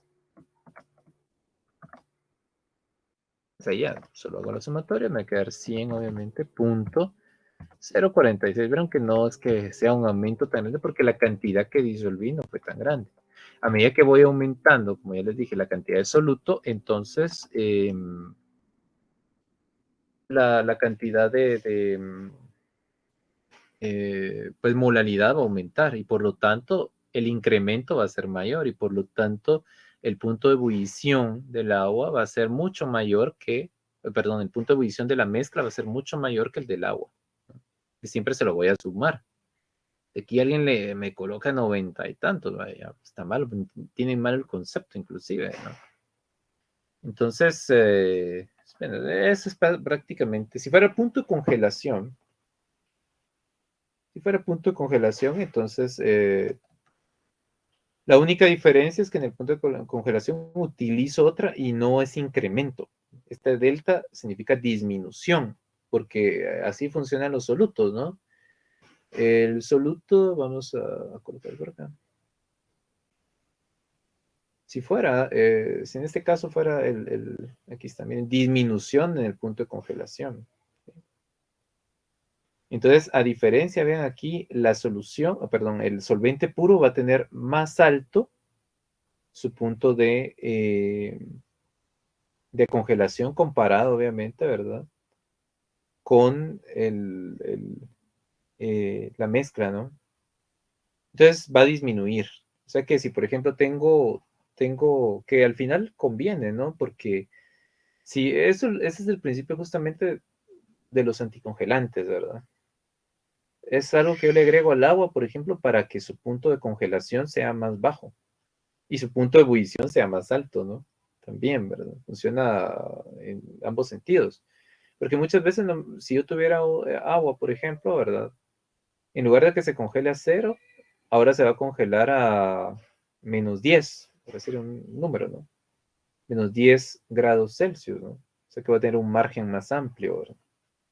O sea, desde el punto, dependiendo qué sea, ¿verdad? Conviene más que tenga un punto de ebullición, obviamente, mucho más. Punto de ebullición más alto o bien un punto de congelación más bajo. Pero es la diferencia. Miren, el punto de congelación acá, pues funcionaría, al final es la misma expresión matemática. La única diferencia es que yo tengo que saber que este delta, en lugar de ser incremento, va a ser disminución. O sea, aquí lo que algunos le llaman incremento negativo, pues, pero bueno, yo no utilizo tanto esa expresión, esa forma de decirlo, pero es una disminución, el punto de congelación. Pero es básicamente el mismo. Diferencias es que voy a utilizar, en lugar de un KB, un KF, que lo que representa es una constante molar de la disminución del punto de congelación.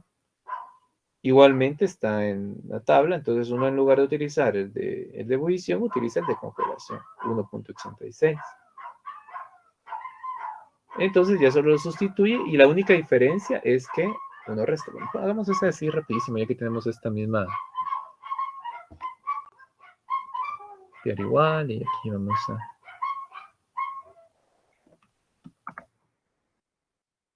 Aquí vamos a colocar esto. Entonces vean, comaditos, no hay ninguna, digamos que podría uno variar acá, por ejemplo, que no les dé uno cómo se prepara la solución, sino que yo les puedo decir, mire, una concentración, que eso sí puede ser, porque aquí vendría un problema combinado de cambio de unidad de concentración y este tema, que no es nada complicado, ¿no? Yo les podría decir, miren, comaditos, necesito que determinen el punto de ebullición de una mezcla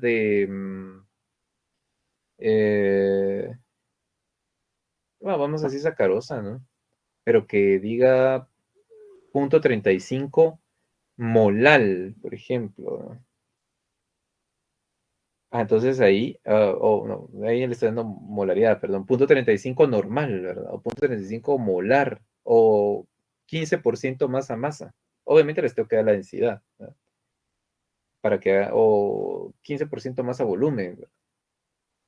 En fin, puedo colocar es cualquier unidad de concentración, entonces antes de aplicar esta, que generalmente sí se pregunta, ¿no? De dar de hacer este cálculo, obviamente tengo que encontrar la concentración molar, es decir, siempre hago lo mismo, encontrar la molalidad a partir de los datos que tenga. Lo que sucede es que obviamente aquí estamos haciendo a partir de cómo se prepara, pero también, que es lo más común, ¿verdad? Pero también se puede hacer a partir de una solución del cual yo ya tengo la unidad de concentración y solo hago las conversiones para poder trabajarla con molar.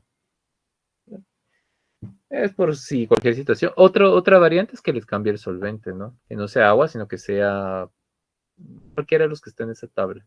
Etanol, por ejemplo. Podría ser, ¿no? Solo para que tengamos claro ahí qué cambios podríamos tener. ¿Cuál es el punto de congelación ahora?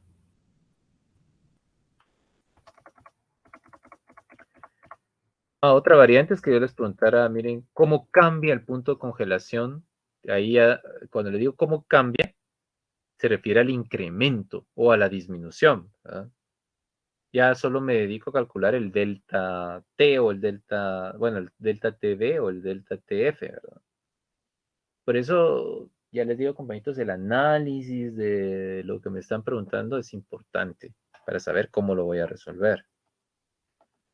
¿Cuál es el punto de congelación? Aquí obviamente cambiamos de congelación. Y me están preguntando el punto de congelación, no cuánto cambia.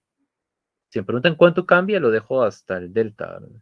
Solo el delta me interesa. Si me preguntan cuál es el punto de que escribí aquí congelación, ¿no? Congelación, perdón, ahí está. ¿Cuál es el punto de congelación? Bueno, entonces acá la única diferencia es que aquí va a ser el cambio. Bueno, primero obviamente la letra, por supuesto. Segundo, que yo ya sé que este cambio va a ser negativo, es decir, me refiero a que va a ser una disminución, ¿no?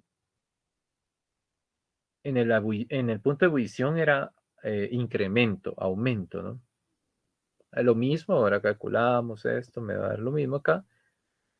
Pero la única diferencia es que entonces acá yo digo, el cambio o la disminución, puedo para recordarlo, para que tener presente que es disminución, pues digo, la disminución del punto de congelación va a ser igual a la constante molar de la disminución del punto de congelación multiplicado por la molalidad. Esto lo tenemos de una tabla, ya dijimos, ¿no? 1.86. Copiamos este valor, 1.86 acá.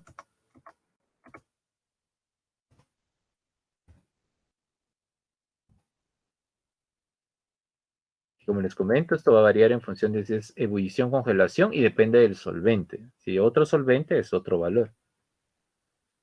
Sería 1.86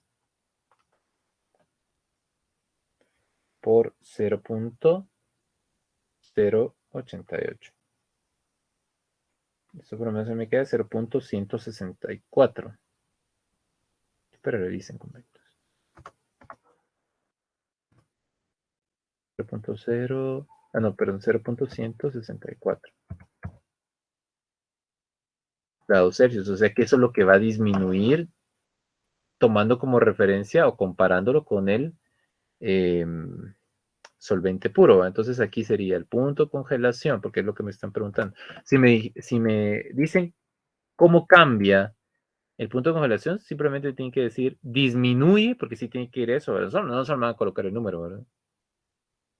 O si van a colocar el número, pues entonces tienen que ahí sí solo el número tiene que colocar el símbolo negativo para indicar que disminuye, ¿no?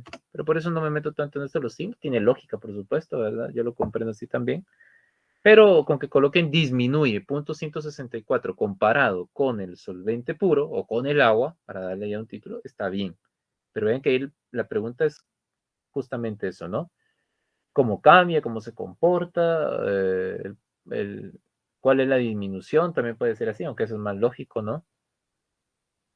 Del punto de ebullición, ¿verdad? ¿Cómo se comporta el punto de ebullición de la mezcla comparado con el solvente puro? Bueno, entonces disminuye bueno, tiene que explicar qué disminuye, ¿verdad?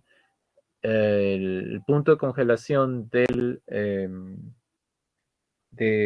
solvente, perdón, de la solución disminuye 0.0164 grados Celsius comparado con el punto de congelación del solvente puro. Porque muchas veces no les voy a dar qué solvente y siempre digo un solvente cualquiera, ¿no? Y obviamente les tengo que dar la información de cuál es su constante. Por eso les digo, compañeros, ahí pueden haber variantes, pero siempre que ustedes tengan claro qué es lo que tienen que hacer y qué significa, pues no va a tener un problema, porque entonces aquí sí me estaban preguntando cuál es el punto de congelación de la mezcla. Nos dice acá, el punto de congelación de la mezcla va a ser el del solvente puro menos, ¿verdad? Menos lo que encontré, porque ahí es donde va el signo menos, ¿no? Entonces nos dice, el punto de congelación del agua es de 0 menos 0.164. Que tampoco es que sea un gran cambio, pues, porque la cantidad, volvemos al mismo punto, ¿no? La cantidad que fue disuelta es muy pequeña, pero aún así cambia. Ya se imaginan si incrementamos la cantidad o agregamos más soluto, ¿no? Pero menos sería menos 0.164. Ahí están. Te ven, compañitos, solo es de seguir esto. Ahora bien, porque también, pues, no es que solo se queda ahí, ¿no?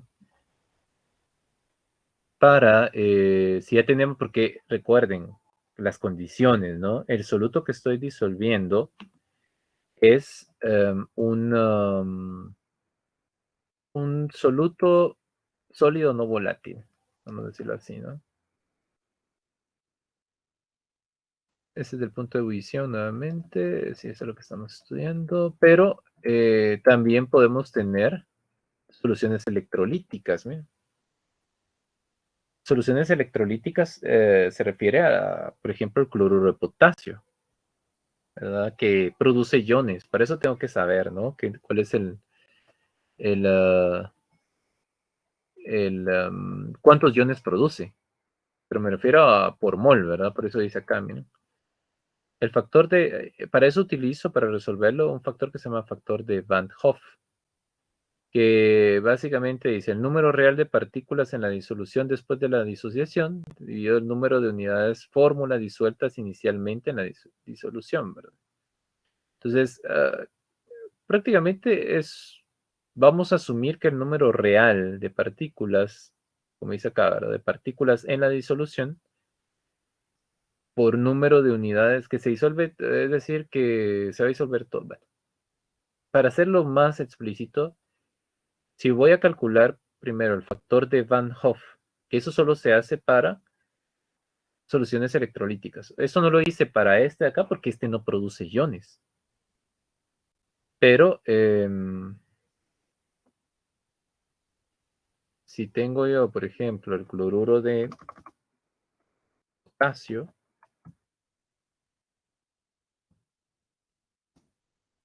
tenemos como soluto, ¿no? O sea, el soluto, cloruro de potasio, entonces para eso yo tengo que saber ionizar, ¿verdad? ¿Por qué tengo que saber ionizar? Porque si no sé ionizar, no voy a saber cuántos moles de iones se producen por cada mol de la unidad fórmula que yo tengo ahí, porque esas son unidades fórmula, por eso dice unidades fórmula. Entonces acá, pues primero lo que tengo que hacer es ionizar, y eso forma parte del procedimiento, ¿verdad, compañeros? Porque entonces ustedes ya tienen que colocar acá, bueno, cloruro de potasio,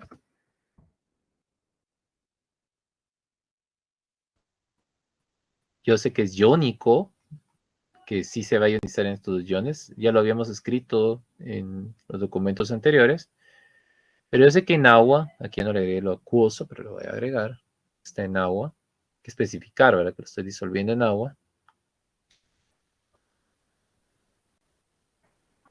Y es tan fácil que yo les decía que aquí pues solo separen el potasio del otro, ¿no? Los otros componentes. Y obviamente el potasio le coloco signo más y a el otro componente signo menos y escribo aquí la suma, ¿verdad? Es bien fácil ionizar sales. Por ejemplo, si fuera otra sal, me van a decir, bueno, pero mira, eso es muy fácil. es una sal por ejemplo,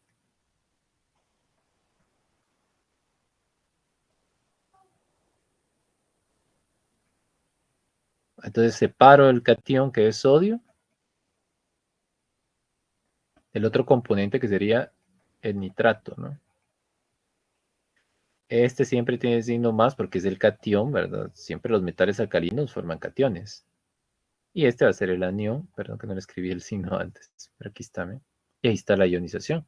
Cada mol de nitrato de sodio produce 2 moles de iones. Esto es el número que me interesa, ¿no? ¿Cuántos moles de iones tengo por cada mol de esta unidad? Ahí dice número de unidades, ustedes pueden verlo ahí, ¿no? Pero no hay que, es aquí donde viene el concepto de mol, ¿verdad? Dice número real de partículas en la disolución. Obviamente, ¿cómo cuento el número de partículas en química? Por el concepto de mol. Entonces, aquí es como si me dijera número de mol de partículas en la disolución y digo el número de mol de fórmulas disueltas. Obviamente aquí lo estoy haciendo por uno, ¿verdad? Entonces, por un mol, ¿no? Entonces, en este caso, el factor, ¿verdad? I, que es el factor de Van Hoff, ¿verdad? Para este, por ejemplo, hablemos para cualquiera de los dos realmente, porque siempre son 2 mol por cada, 2 mol de iones por cada mol de la unidad fórmula. Entonces, para ambos va a ser número total, y como es este sí no iba a dividir mol dentro de mol o unidad dentro de unidades, o puedo decir, ¿verdad? 2 mol de iones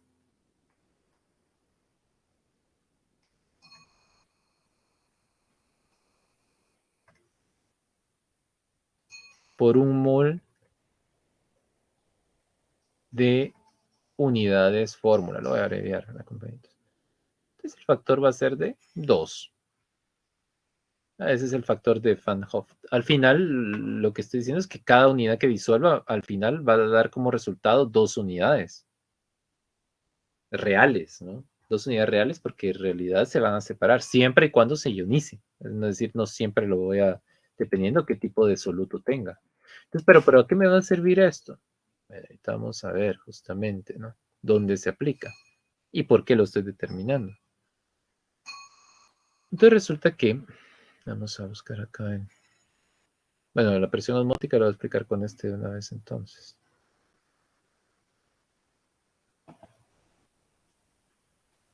Aquí está, miren, propiedades obligativas de electrolitos. Aquí está, miren. Todas las que vimos anteriormente, entonces, bueno, no hemos visto la presión osmótica, pero se recuerdan de las anteriores.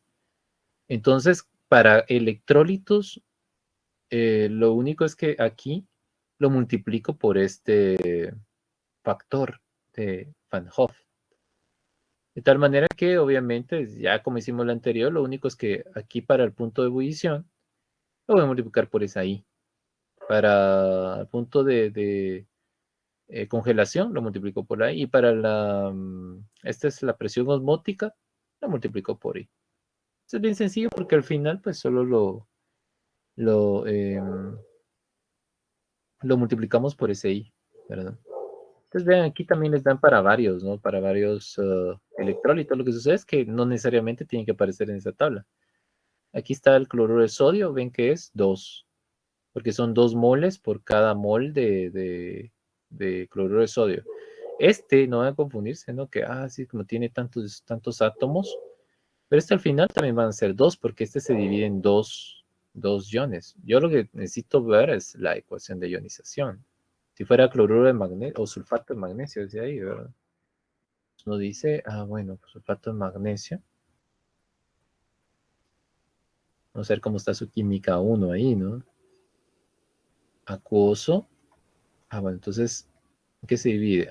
Pues magnesio, que va a ser el catión, porque es el metal, y sulfato. A este le coloco, tengo que saberlo las caras, pero eso está, bueno, lo tienen que relacionar, ya sea el método que ustedes utilicen, ¿no?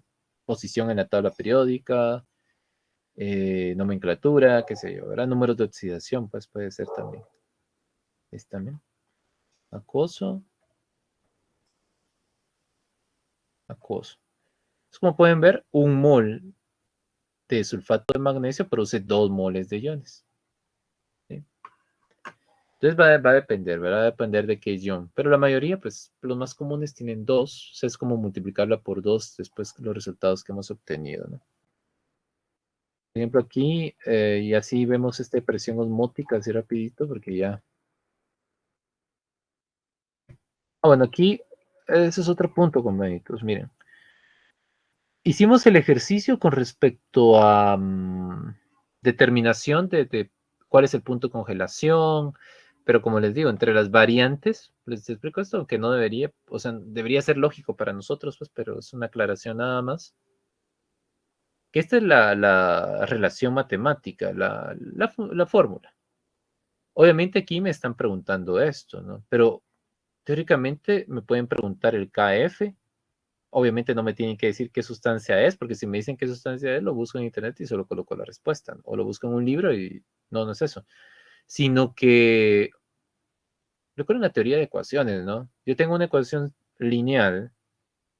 Toda ecuación lineal pues, solo va a tener una incógnita, pero esa incógnita no necesariamente tiene que ser este valor. O sea, yo puedo, aquí me están preguntando, o mejor dicho, en este tipo de problema, yo calculé esto como la variable, la incógnita. Y estas dos iban a ser variables conocidas. Pero recuerden, se les podría preguntar cuál es el KF de una solución de un soluto que tiene una concentración de 0.15 molal y que ha disminuido su punto de congelación en 0.15 grados Celsius, ¿no? ¿Cuál es la constante de disminución del punto de congelación? ¿O cuál es la constante molar de disminución del punto de congelación? ¿Qué es lo que tienen que hacer? Pues despejar esta, ¿no? Esto lo despejo y ya obtengo el valor. A lo que o simplemente se les puede preguntar qué concentración de una solución de tal soluto va a disminuir el punto de congelación en tanto. Entonces lo que me están preguntando es la concentración molar. O sea, el hecho de que nosotros hayamos calculado acá no significa que siempre me van a preguntar este de acá. Me pueden preguntar este, me pueden preguntar este. ¿Verdad? ¿Por qué les digo esto? Porque se supone que aquí sí, si no estoy mal, ¿verdad? Tienen que haber ganado matemática 1, ¿no? O sea, la primera matemática. Pues sí, e igual, si no, pues esto es de bachillerato, ¿no? Despejar ecuaciones lineales, ni siquiera es de ecuación de segundo grado, ¿no? Es una ecuación lineal, despeje de ecuaciones. Entonces no representaría ningún problema despejar cualquiera de estas. Ahora se los comento, pues, para que no lo tomemos por sorpresa, ¿no? Y eso va tomando como énfasis o viendo ciertos ejemplos que están aquí en el libro, ¿no? Porque acá, imagínense, me están preguntando, dice la presión osmótica de una solución. Primero, ¿qué es presión osmótica? Obviamente la presión que se genera debido a una concentración de soluto por parte de una solución sobre una membrana, ¿verdad? Es lo que pasa siempre en en el proceso de ósmosis celular, por ejemplo. Ahí la presión se mide en atmósferas. La ecuación original para presión osmótica, solo lo vamos a ver así, está obviamente aquí en el libro. Como le digo, son puras fórmulas nada más. Lo que sí tenemos que saber es qué significa. Ah, sí, aquí está, miren, la sacarosa.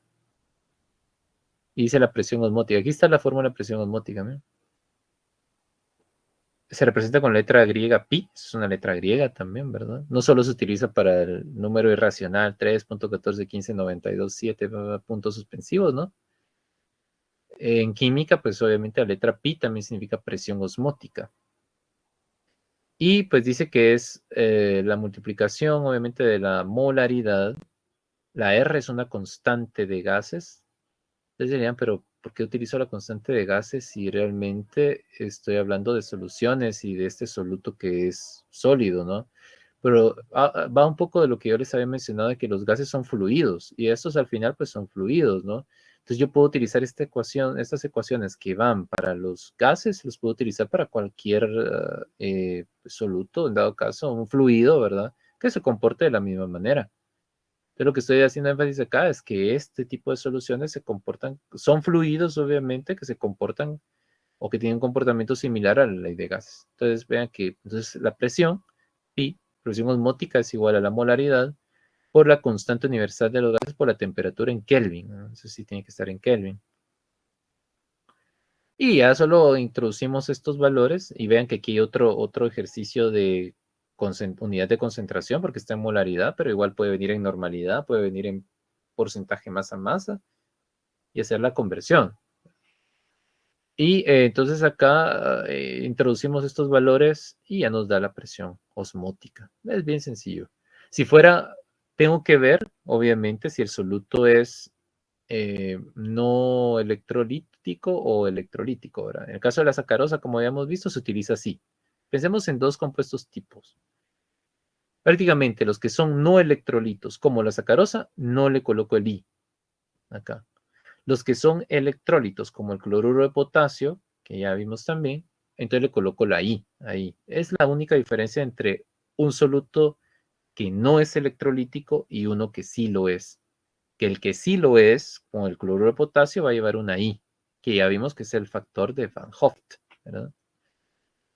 Y entonces acá ya, como esta sacarosa, yo ya sé, sacarosa, no. Si nos viniera uno por ahí, pues podemos ver en internet e interpreten la información. Es que no solo es de buscar, a veces digo busquen en internet porque se supone que lo van a analizar, ¿verdad? Pero mejor hago énfasis en eso, ¿no? Podemos buscar en internet, ¿verdad? Pero obviamente hago el análisis. Y ahí es donde uno se da cuenta, ¿verdad? Porque si no hacen análisis, igual de nada les va a servir. Porque les podrá hacer la respuesta, pero no sabemos si esa respuesta es. Mejor uno busca la estructura, yo lo quería buscar la estructura, y ver, ¿verdad? Sí, como no tiene cationes metálicos, obviamente no es electrolito, definitivamente. Pero hay que ver que algunos solutos, ¿verdad? Sí pueden ionizarse, que son covalentes. Ya vimos, ¿no? El HCl, por ejemplo, ¿no? El ácido nítrico también. Entonces, por eso les digo, es de buscar y de saber, ¿no? Porque es como eso, ciertamente algunos ya se van viendo en química. Por ejemplo, cuando uno ve nomenclatura de inorgánica, sabe que el HNO3 es un ácido. Como es ácido, tiene que producir iones, ¿no? El ion hidrógeno, que ya platicamos en este curso. Entonces ahí es donde vienen los aspectos que hay que meditar y pensar, ¿no?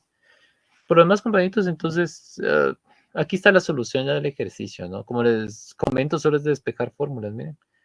Acá no me están preguntando la presión osmótica, pero sí me están preguntando la molaridad. También me pueden preguntar masa molar, me pueden preguntar los moles, ¿no? Solo es de despejar esta, ¿verdad? Porque aquí me están preguntando la molaridad, ¿no? Entonces despejo, ¿verdad? Este R que es una constante y la temperatura, que me tiene que dar la temperatura en la que está la solución y pues, despejamos, ¿no? Entonces, compañeritos, pues esto sería básicamente las propiedades coligativas, ¿no? No es así nada. Ahí justamente están los ejercicios también que están resueltos en el libro. Los resolvimos acá, que fueron dos al final, ¿no? Si bien sencillos, pero si ustedes quieren ahí las fórmulas, pues están en el libro, están hasta el final. Y bueno, aquí obviamente los coloides lo vimos en el video también, por eso les digo que hay que pasarlos ahí. Entonces, bueno, ustedes pueden ahí revisar el libro. Y aquí están las diferentes fórmulas, ¿no? Solo es de ingresar ahí. Esto es para la presión de vapor, pero es fórmulas. Miren, compañeritos. ¿Verdad? Aquí obviamente sabemos que X es la presión, la fracción molar. Ya eso lo vimos en las unidades anteriores. Y P sub 0,1 es la presión parcial de un gas, ¿no? Entonces, es básicamente seguir estas fórmulas, sabiendo qué significa cada una, ¿verdad? Aquí, como ven, entonces, las propiedades coligativas utilizan tres tipos de unidades de concentración diferentes. Cuando diga X, yo ya sé que es fracción molar del soluto, obviamente. Cuando diga M es molaridad. Y cuando diga M mayúscula, M minúscula es molaridad, M mayúscula sería molaridad. Por eso es que vemos primero unidad de concentración y después vemos este tema que no es complicado, ¿no? Solo es de seguir fórmulas, compañeros. Entonces, lo vamos a dejar acá, ¿verdad? Ya terminamos, son las 11. No me queda más que decirles entonces éxitos. Mañana en su examen, por supuesto. Repasen hoy también, ¿no? Y siempre, pues, cualquier situación, pues, me comentan, ¿no? Espero que no haya ninguna eventualidad, pero pues, igual me pueden escribir por ahí en el correo. Entonces, feliz día, compañitos, éxitos. Revisen ahí los materiales, están los apuntes, está el modelo del examen y pues con lo que tenemos pendiente, ¿no? Bueno, entonces, feliz día a cada uno de ustedes, éxitos y que todo marche bien. Bendiciones también para ustedes y sus familias. Feliz día.